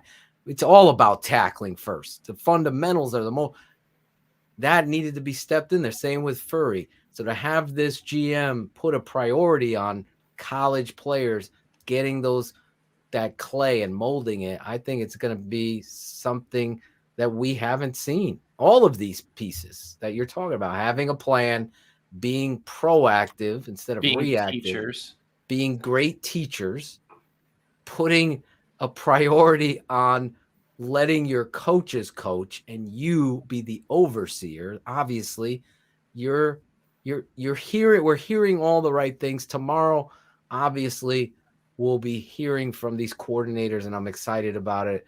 And if you're a patron, you're probably gonna want to keep your, what is it? Your signal on, or your, update notification. That's it. Notification. So how old are we, Phil? What do we call that internet thing again? What do we do? I'm trying. I was trying to think of the Encanto song, but if I figure that song, it'll stay in my head forever. This is the family madrigal, though. That's really what's important, Phil. We are the family madrigal. My magical has been scouting the draft and building this network and telling the blog boys to go fuck themselves. Shayne has a great talent in impressions, and I can't wait till he don't undercut Shayne. His best trait is how much of a people person he really is. Like his ability to kind of reach out and really connect with the fan is second to none. Get in somebody's ass today. Wait till you see Phil and I together on Saturday. Is Jackle? Are you gonna come out, Jackle? Where the fuck are you going? I mean, you said you're getting together. I'm like, coming in strong, Jack. I don't think he's I gotta get in the space, travel over there. Corey Kennedy's like, can you get the team taking pictures in their swag? I said, I've asked them for 4 fucking months. You haven't sent shit. One pick. We need another one. You said you want a full body one, right? Yes. Jackle's cut off his fucking Sheri, arm. which one are you sending? Is he frozen there? Or? No, that's the edible. That was the edible right there. Give me some fucking names. I nailed that one. I'm going to sit here proud. I'm just going to kind He finally got a great line. Take the picture, Jackal. But yeah, we're going to the Basketball Hall of Fame on Saturday. You know what's right next to that, actually? You know what's right next to that? Yes, the edible shop. The road? That too. You go to one parking lot, and then you get on the road after, and you go into the other parking lot. What's next to there? What's next to there? It's just a beautiful place to check out and enjoy the scenery. You have to be over, I think, 21 in the state of Massachusetts, and it's legal. So enjoy yourself and indulge. Have fun. Is there any great restaurants we should hit? There's like 7 of them at the Basketball Hall of Fame alone. There's excellent restaurants. Are those excellent restaurants in there for real? Yeah. Right in the Hall of Fame? In the Hall of Fame. Restaurant group has a restaurant. Yeah, beautiful restaurant there. All right, we're gonna get. So I'll be there Friday night. Riley and I are going to the Mass Mutual Center, and then we're gonna catch a basketball game, and then. Who's putting Logan's Frost's comment? What is that comment even about? What's up? Logan's always having his own conversation. He should have his own. Logan, when's your show? I want to see Logan Frost's show. Him. Who would be his cast, Jackal? Logan. Huh? I think it'd be a good show. Logan, Cam, Josh E. Cam, Cam, what up? Cam's back. He's in the chat, man. Some good news coming out. So there you go. We put forward the thought earlier. Yes, we're giving a contest. Throw their hat in the ring. Logan. You guys can come up with his own show in the chat. He might. God, if you put bullets on that show, I'm watching hands down. Because if I think Shayne can connect with people, like bullets to me is really like the beloved dictator type. That's what that show would look like. So I am all in. All They're gonna be the shit show. That's what I'm. Bears. Come up with their jingle. Come up with their jingle. Put it together. We're gonna give. We'll put together the opening for them. They got to come up with the jingle. Yeah, I'll put it together. Jackal can help. Jackal don't do shit. Alex H. Well, that's what's gonna happen. Sheri can come on and read the promos live on air. Right, Sheri? You can't steal the Bears brothers.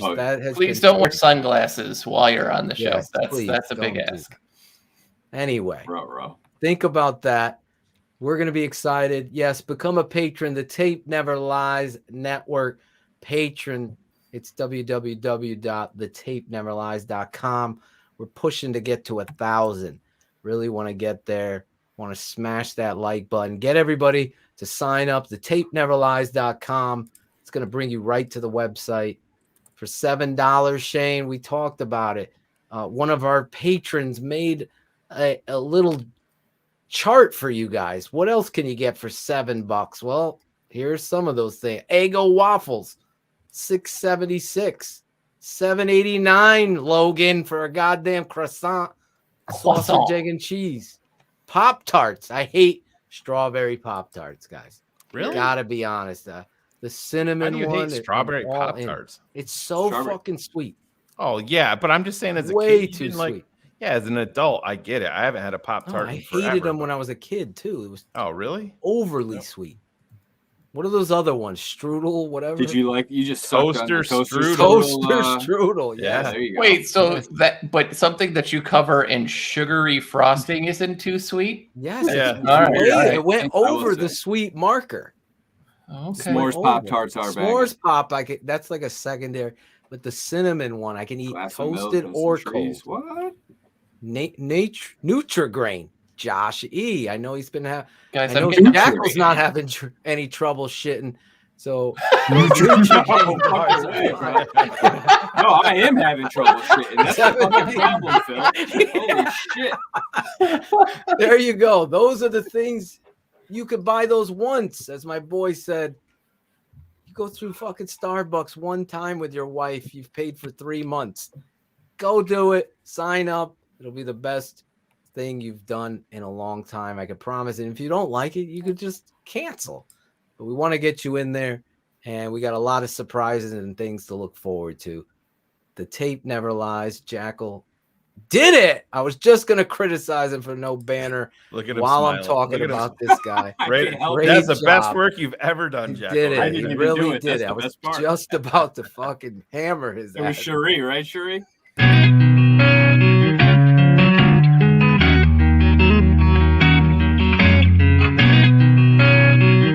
Shout out Tape Never Lies. Shout out. I know you hear me, baby. Shout out. I know you see me, baby. Shout out. We gotta holler at you. Keep it 100 crew. Gotta show love too. Shout out. I know you hear me, baby.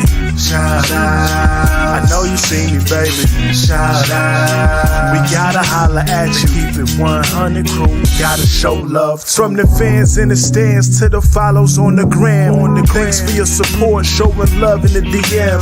We stay Spencer strong, fight together till the end. Now it's time to shout out worldwide friends and fam. Like the network that keeps it real, 100 crew. So many in the world that I gotta show love to. For some this part, single show is at its end. But for me it's so important to thank the charter members and the fans. Built the network, speak the truth through the tape. Never run around the truth, no narratives we create. Set them straight, no bubble screen on 4th and 8. Audio Shayne getting nervous cause keeping them up too late. That's it, no more to say they get the shot of vital. But hurry up cause the postman's getting homicidal. shout Spencer out. strong. I know you hear me, baby. Shout out. I know you see me, baby. Shout out. We gotta holler at you. Keep it 100 crew. Gotta show love too. Shout out. I know you hear me, baby. Shout out. I know you see me, baby. Shout out. We gotta holler at you. Keep it 100 crew. Gotta show love too. The network that keeps it real. Spencer strong.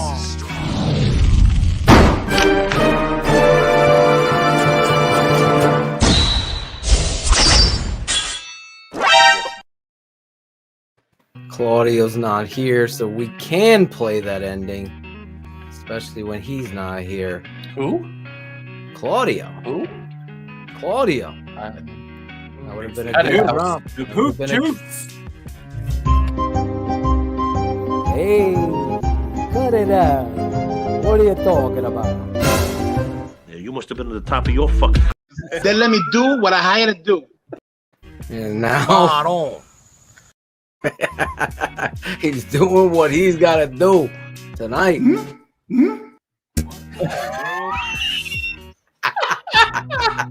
Chris is gonna be I hate you. Sheri put that together and she's like, "Think George will get mad." Oh, What Sheri, comment is this? great job with the read. Thank you. I think this guy's Right, Shane. way back in the Nowhere to go but up, Sheri. Right? nowhere to go. Yeah,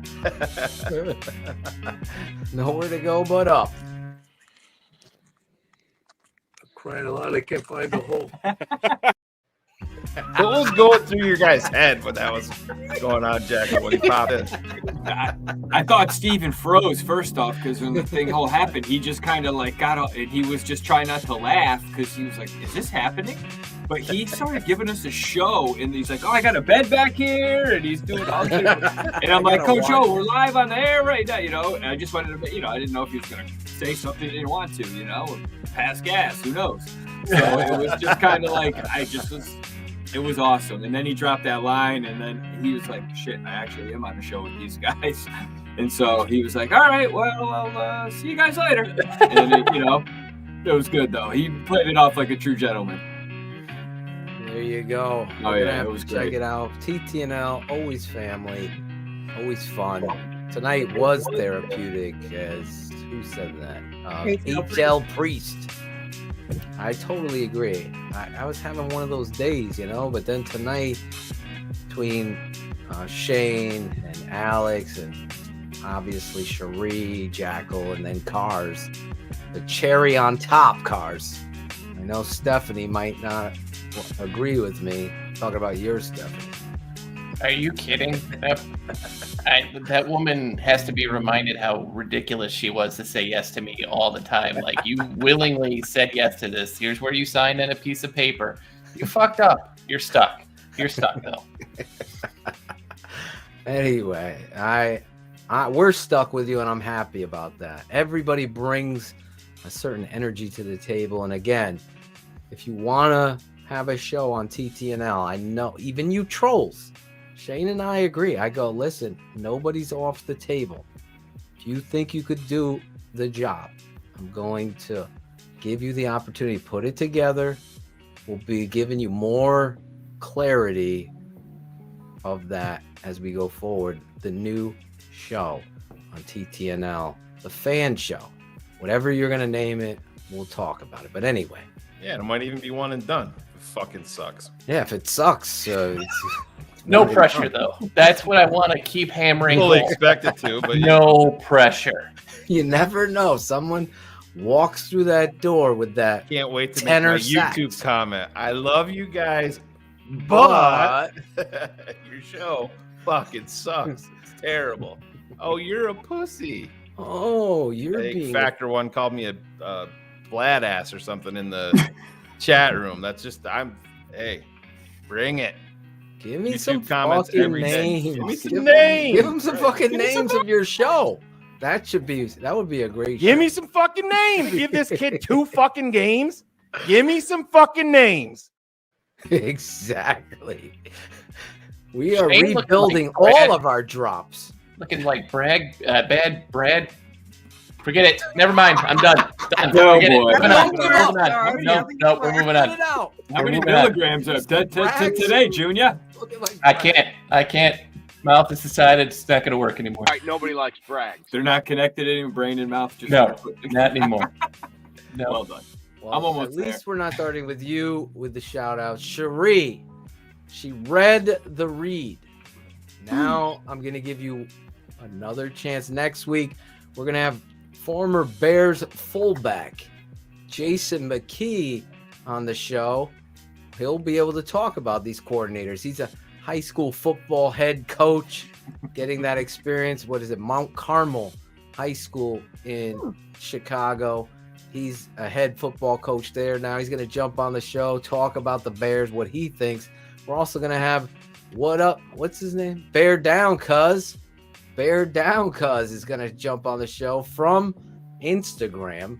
He's going to jump on with us. I've never had the pleasure of meeting him, so I'm excited. So we'll have 2 guests next week. talking about these coordinators and everything that's going on with the Chicago Bears, as well as what we're going to talk about in our shout-outs, Super Bowl predictions to end the show. So after you shout out, give us your Super Bowl prediction. Sheri, though, whoa, let's go. You did the read. Next week, I want to see you do the read again. Okay. I thought you were All gonna right, say. give you some practice. Cars is going to get an edible. He'll be right back. Sheri, you have any shout outs? So first of all, y'all were talking about musicals. Oh, look at this dude. Oh no. Oh no. I didn't even sell the kid out last week. Oh, or 2 weeks ago. I was Whatever it waiting was. for this to make the appearance, Cars. Fuck yourself. I said, hey, oh, baby. Oh. That's for Danny. Bring Cars on with me to sing the song. Come on, brother, let's go. It's not going to happen. No, I can't barely Come on. talk. No. Get in somebody's ass today.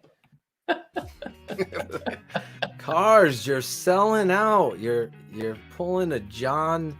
What's that dude's name? John Bach. Yes, I'm pulling the Bach. Yeah. Gridiron Pulling a assassin. Bach. Never seen this happen, Cars. I am. Cars. The B for Bears, right? Listen, I'm rooting hardcore for the Bengals. It would be amazing to watch the team that has the smallest scouting department and was 2-14 beat the team that's traded away every first-round pick until 2047 to win the Super Bowl. I would love nothing more. The story behind Cincinnati, just so everybody knows, I grew up here. I've always been a Bears fan. A friend of mine that moved into during grade school was that came over from Pittsburgh, was a Steelers fan. When I really started to get into the draft, who's gonna do it? I knew it. When I really started to get into the draft, I couldn't, and I, like most, I wanted to be a GM. I couldn't do the Bears because I got too emotionally attached to all these players. So the Bengals were always bad. So I just started to do mock drafts and trades and pretended to be what I would do with Cincy. And it just kind of somewhat stuck. So listen, they have no team that's drafted worse than the Bengals in my life. And that says something. So for them to be here, I'm rooting for them. Well, there you go. You're not changing your allegiance, right? No, this is okay. No, this is again. I think it would be really nice, especially knowing a bunch of Cincinnati Bears fans.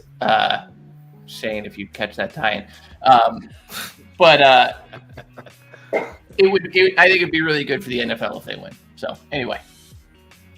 Okay. Well, I'm not a big fan of you wearing Bengals gear. I'll just keep that 100 on the show. And I don't care. You've totally cut off Sheri's shout Max fell asleep. It's taken over. And Max is fired up. There you go. No. Thank you. Yes, he's Look back. at it. Adam Rank. That is how you do. That's how you handle Kyle Brandt. Well done, sir. There you go. Sheri. Shout outs. But I love the story. I do. The backstory. I don't. You Sorry. don't? You didn't like Sorry, it? Cars. That doesn't justify. It's fine. I'm not very likable, so it's okay. Like I just always give people Yes, reasons you to are. not it. But I am fucking cheering for the Bengals too, bro. I am too, but Oh yeah, never. I am. Okay. I don't think they'll win it, but I hope they do. Save it for your prediction. Sheri. So before we do shout outs and all that, I just wanted to tell y'all were talking about musicals. My favorite is, like Carl's wife is, Hamilton. But I wanted to tell you specifically you, Phil, because I'm mad at my mom. When it came to Disney Plus, I tried to get her to watch it with me. She gave me all these excuses on why she wouldn't watch it. One of her coworkers played a song from the musical, and all of a sudden she loves it now. So she went and watched it on my Disney Plus account without me. Oh shit. And now she loves it. So now she loves it. My mom. I have it paused on Disney Plus. I'm like 58 minutes in. It's interesting. I gotta watch it, the rest of it, and then give my review on Hamilton. Nope. Exactly. I haven't watched the whole thing, but I listened it's to the creative podcast. and it's yes. But anyway, shout out. But anyway, shout out. Just want you to know that I'm mad at my mom, and I wanted to let her know that I was gonna tell you. I don't have an opinion. I love your mom. That's so. I'll just- tell you upset with her too. That's okay. Okay. So no, shout outs. Shout out to you guys, of course, including you, Cars. I still got love for you. Just didn't like the old Bengals thing.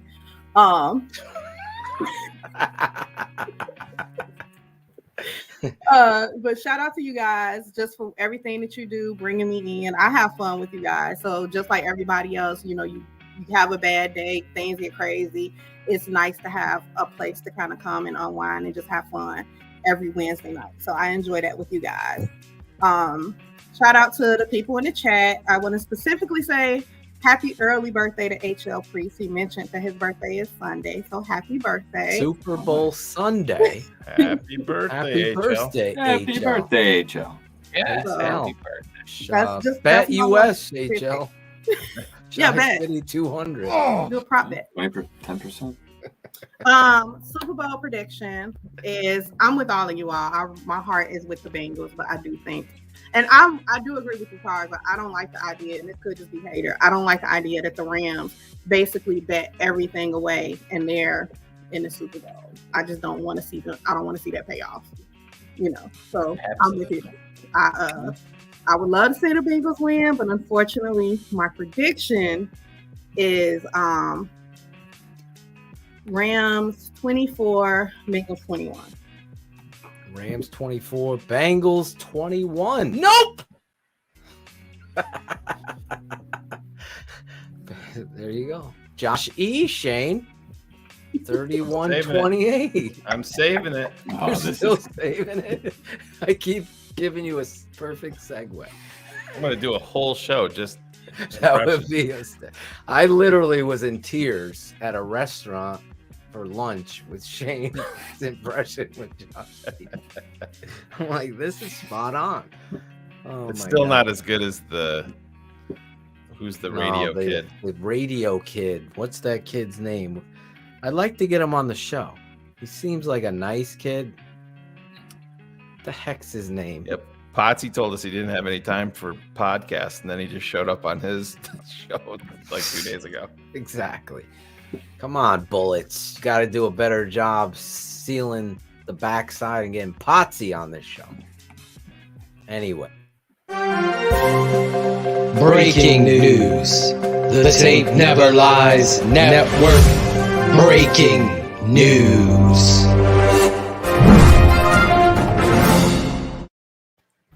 That was just my shout out to Bullets. I hear his name, I just think breaking news instantly.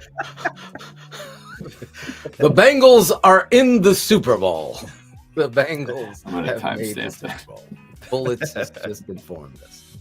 All right, Jackal, do you have a shout out? Hey, I'm gonna shout all you guys out. You know, glad to see all your beautiful faces. What about poor Claudio from taking the sickness away from you? No, he put well, you on Front I don't Street. wish that Montezuma's revenge on anyone. His shit pipe's getting worn out. For Well, hopefully he doesn't breaking need an news. anal retread or anything like that, you know, after all this work. So, you know, hopefully he'll be good. No, but I shout out Claudio.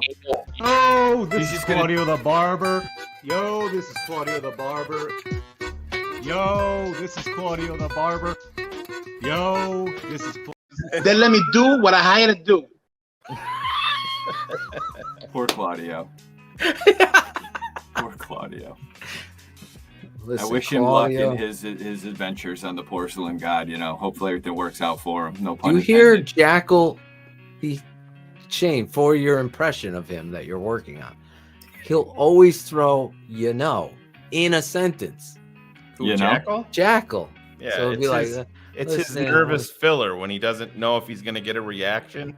Like, oh fuck, I don't know if these guys are gonna laugh. Oh, really? there's a You know in there, yeah. Okay. You know. All right. Right? well, I don't even realize I do it. I do it. I have nervous fillers. I Listen, he's watch got that myself filler. back. All Yeah, right. I do it all the Well, I time. appreciate you pointing that out to me. I'm gonna try Now to you're cut gonna that One out. of these. You also do these. Yeah, I'm a hand guy. Like, Just the Bill Clinton. hey, everybody, have a great show for y'all tonight. I'm here with my fake books. I don't know what to do with my hands. I don't know what to do with my hands. Get a Cobb quickie. You'll be fine. All right, nobody likes brag. No, but I'm just happy to be here with you guys, man. Shouting everybody out, you fuckers, you know? And you're gonna hear it now. Yeah, where is Bullets? Where's Bullets? He's doing what he's got to do. They might have caught up to him with the calls to George, McCaskey I and think maybe Ted Phillips took him out. Him away, yeah. Ted took him out. He's in a padded room someplace. This motherfucker called me 57 times. On Tuesday. Bullets is checking out the gunshots at Dealey Plaza. What the fuck is going on up here? I'm just a fan. I'm not a football evaluator. George just puts that on his answering machine for Bullets. Oh, man. Go ahead. I'm sorry. Just lastly, man, shouting everybody else out in the chat. Cam, it's great to see you back, man. There's some positive words from you saying you're talking about getting out of the hospital. That's a beautiful thing. So, I wish, as we continue to move forward, we get the next step is you're home. So, I'm really hoping that is working out for you sooner than later. And lastly, just reach out to some people you might not have talked to in a while and, just say hi or just let them know you're thinking about them. So I'm going to leave it there and kick it back to you, sir. There you go. Christopher Jackle. Follow Jackle on Twitter. Jackle, what's your handle there? It's not up. Chris Jackle. At Chris Jackle. He's changed. Yeah, he switched it up. Now he's at Chris Jackle. Now it's been like that for maybe 4 months now, but I'm not on Twitter, but I want to make sure those people, those truck drivers that are driving and doing the labor, the hard work. I got to shout out those truck drivers listening to the show via podcast. They don't get the visual of Sheri's blushing face reading the Manscaped read. The look of disappointment that Sheri gives is pretty powerful too. I don't want to undersell that. You but should that have look seen. of like, oof, you It fucked wasn't up. me that made Cars switch his hat like that. It was Sheri's look of disappointment. Lord Cars. He was sneaky and switched his name too. See Yes.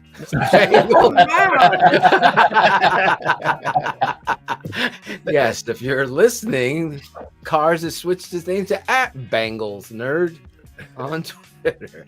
But follow Chris at Chris Jackle. He's also one of our guest schedulers. So we'll be reaching out to some of you. He always is doing that extra legwork, helping out the show. So really appreciate it. Guest Wrangler. Bellissimo is leading. Actually, since this is brought up, I know David Kaplan doesn't like this guy. What's his name? Nobody likes brags. Exactly. Nobody likes.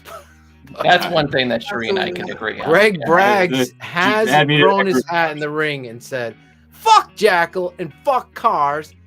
I've gotten more guests for your network than the two of them put to fucking together." This is exactly right. So I'm just listen. I'm sure the I'm a six head fans coach. of I'm this putting show- it out there. The mental challenge to get you guys on the go. Cars. Breaking news. The tape never lies. Network breaking news.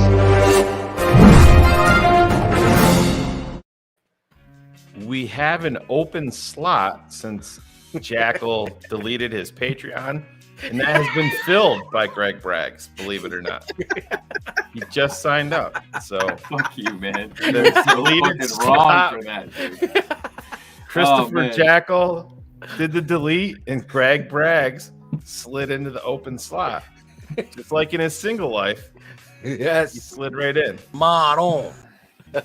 Right in the slot. He obviously had to pay for it too, so it all makes sense. don't have that graphic Barb anymore. paid for it. We know Barb, that. One way or another, you got to pay for Jenny it. or Barb, of course. Cars, Lord Cars. You didn't give your prediction, but you gave your fan cheering for.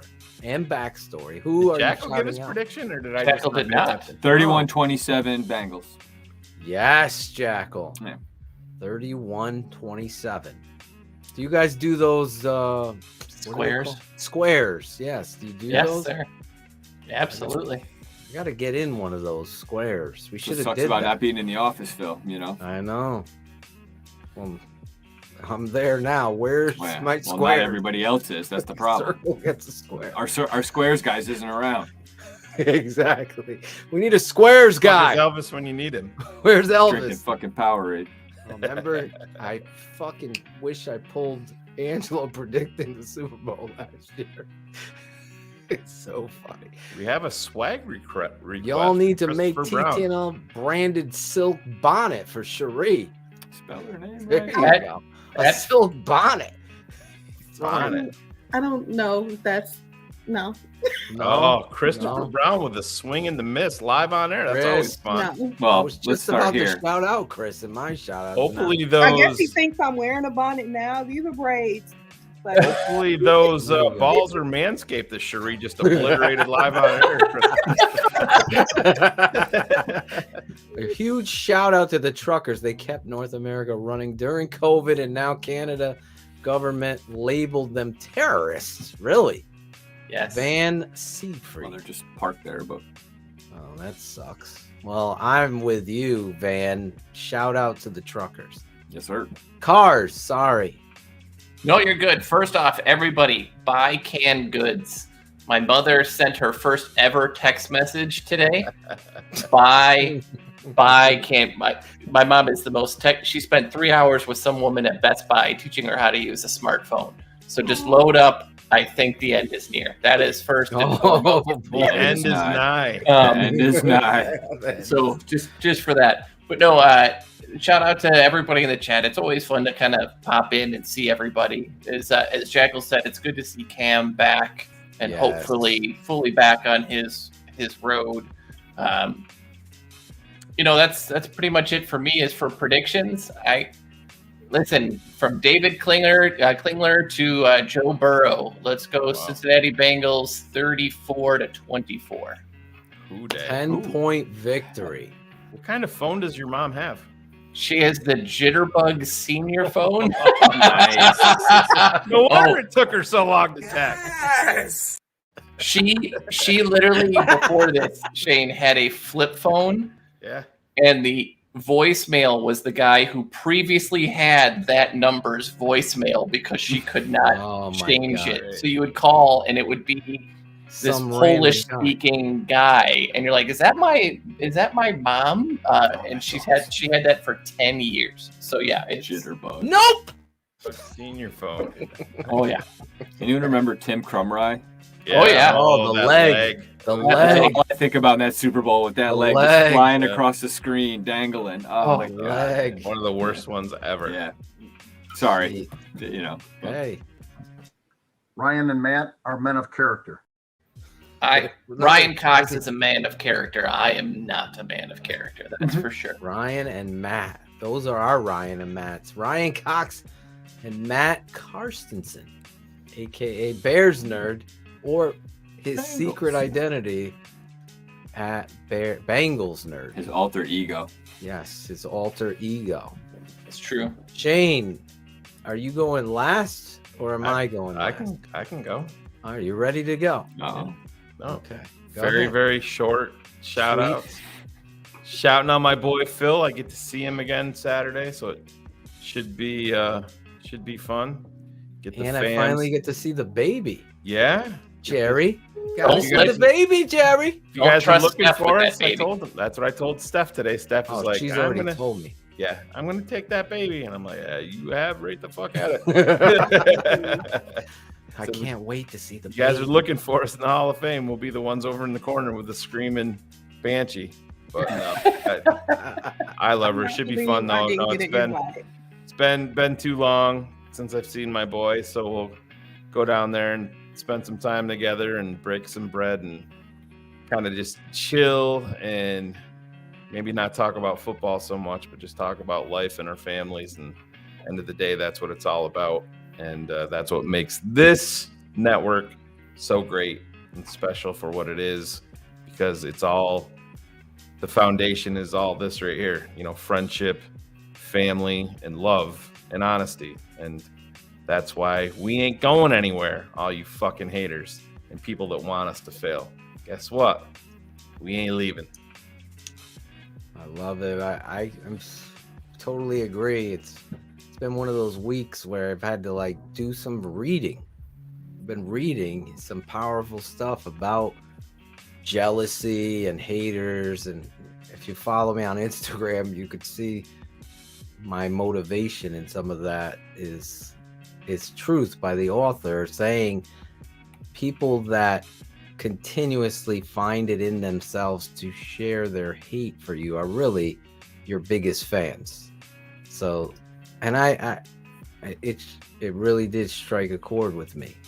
And when Shayne talks about family, you should expect family support you 100%. So in all seriousness, that's what this is about, and giving an opportunity to people that want to do stuff like this or want to be a part of the network is what I've always been about. From Caden and Ron G and their production, shouting them out, to what Shayne does each and every day to make this show, this network, be the standard place that everybody goes, where Sheri can be herself and we can have fun and we can have laughs. There's never been a moment on this show where I could say I felt mistreated or anything like that. So I'm looking forward to Saturday as well. Spend some time with you and meet the baby. I'm not a baby holder. I'm not. Oh, listening to Steph, I told Phil, we were all on the phone together today. I told Phil, I'm like, sounds like you got your Saturday night planned already with the way that Steph's talking and talking about this baby. She's all about that baby. Counterclockwise swirl going on at the O house. Oh, no. But yeah, I'm excited about that, and I'm not a basketball guy, but I can't wait to see if Michael Cooper is in the Hall of Fame. Should we break that news here? Should we? No. Should we really? No. But in all honesty, Cars is a basketball guy. He'll get a kick out of it. I know, but I want to just wrap up, let you go. Really? You have to get up at 3:30 in the morning. Yes, I do. For God's sake. So, yes, we'll talk about that the next show. My love for Michael Cooper.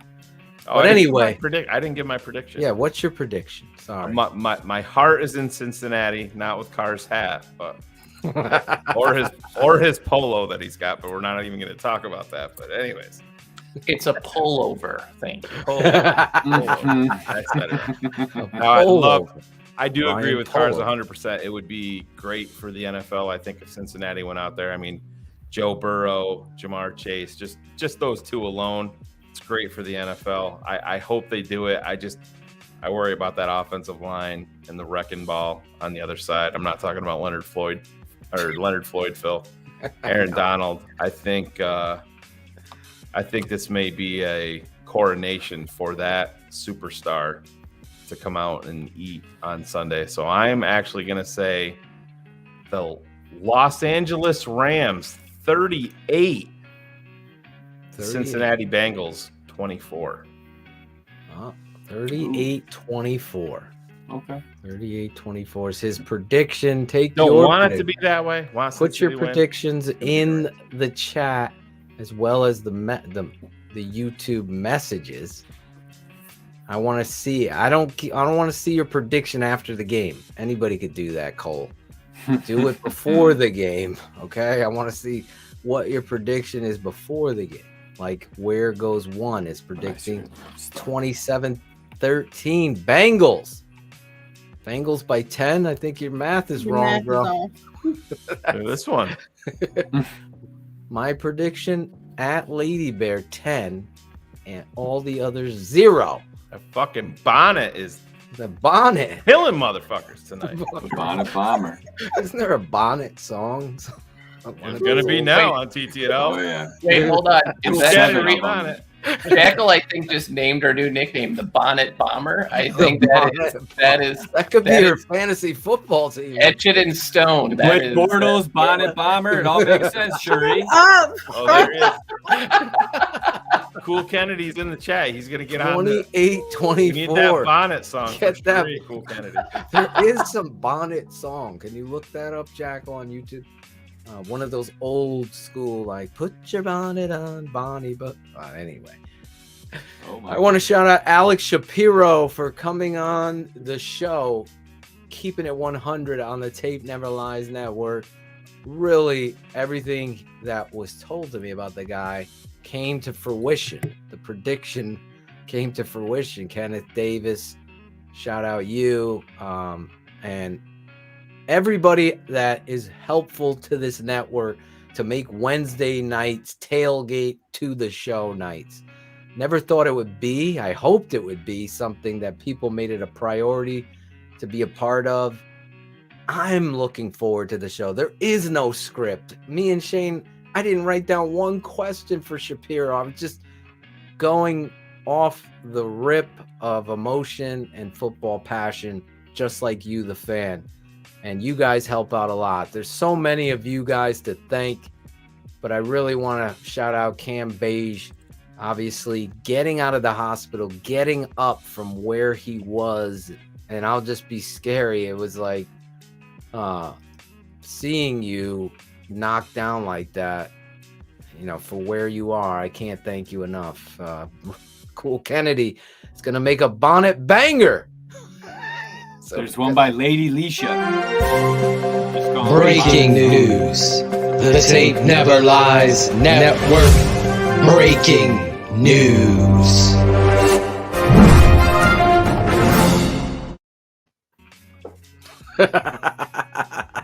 Sheri's look next week. You got a bonnet song too? You always gotta love it. Listen, can we get it? Go ahead. The timing was perfect. Nope. Not tonight. Nope. We have that. Hold on. It may sound like I've gone through puberty. No, we cannot. That's not happening. Shouting out the voice, Lawrence Fleming, the voice of TTNL, Caden Winslow, producer, our guy, Whitlow. Ron G. Whitlow. How did I say it? Winslow. Did I say it You again? called him Winslow. It's a Winslow. Josh, Oh my God. Joshy put Winslow in the chat. You must have That's read what that. he fucked me over. Can I hear a little Josh? This isn't Urkel's neighbor, Carl Winslow. Okay, It's Caden Whitlow. Like this is not Urkel. All right, listen. Hey guys, this is Josh. I swear you said Winslow last week on the show. I think I did too. He did. Whitlow, Caden Whitlow, Ron G, which I will not even try to pronounce Ron's last name, Chris Zorich, everybody at TTNL, Alex Acevedo, the swag man, Cool Kennedy. Me and Cool Kennedy's already produced and did his lyrics like he does to me all the time, but we're producing a new TTNL original song. There's hope, guys. There's hope. That will be a teaser for you, and it's going to be a banger, as he said. That is the name. That is one of the moments in our history. There's hope. There's Caden Whitlow. There he is. Shout out to Claudio. Don't even worry, Claudio. There's hope, guys. There's hope. There it is. There's hope, guys. That is going to be a new TTNL song. Obviously, you guys come here. We do everything, the songs. I really wanted to rant about Paramount Plus, the app, and how sucky it is. But No, we're very economical, my family.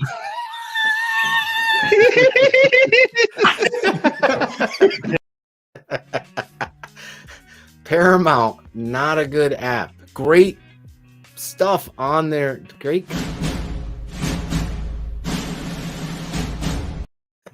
Not a good app. Not a good app. We're going to be asking you guys to sign up. Shout out my wife. Shout out all your wives as Valentine's Day, the most corrupt holiday there is. It's totally fucked up. All men up worldwide. Do you guys get gifts from your wives? Yeah. Well.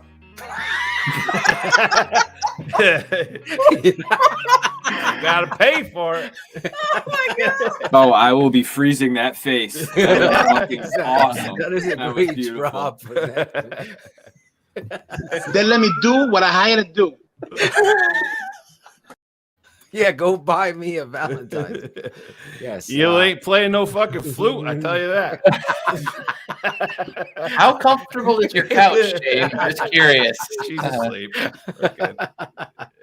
Oh my God. Valentine's Day is Monday. We will be back next week. I just want to thank all of you fans. There's too many of you to thank tonight. We had a great night. I want to get Shane and everybody out of here, but I really can't thank you guys enough for all of the support, all of the DMs. I got to thank my guy Onstrad, Jason.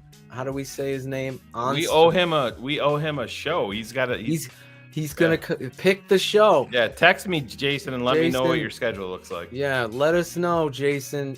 He actually sent my dad a whiteboard and some, what are those EPSO markers? What are they called? Dry erase markers.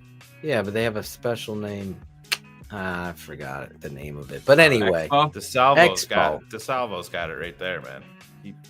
Just in case she reads this, my wife is my gift. There you go. Said E. DeSalvo. Manscaped Monday. That could be. Put that code in for Sheri. Let them know. That's gonna help the network. Let them out. know Sheri sent you. Let them know Sheri sent you. Anyway, for everybody here, sent you. Thank you all. Next week, Jason McKee, and what's his Hopefully name? his internet is better. Yeah, I told him gotta have that internet ready. And our guy, what's Bear Down, cuz is gonna be on with us.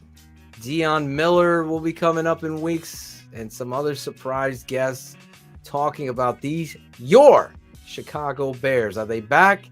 Are they going to be playing? Is it going to be performance? Is it going to be performance over politics? That's how we'll roll out of here. Now, let's do a quicker ending. Thank you guys for the show, for the love. Josh E.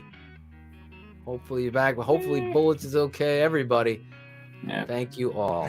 This has been a Shy City Sports presentation and a Tape Never Lies Network production. Keeping it 100. Thanks for tuning in to the Tape Never Lies Network. Oh, yeah. Cars bounced out of here. Jesus. On the after show. He's going to put on some Bengals gear. Sheri, you want to do the read one more time? No. Please. I ain't never go to sleep. Well, some guys may go to sleep a little. I'm crying a lot. I can't find the hole.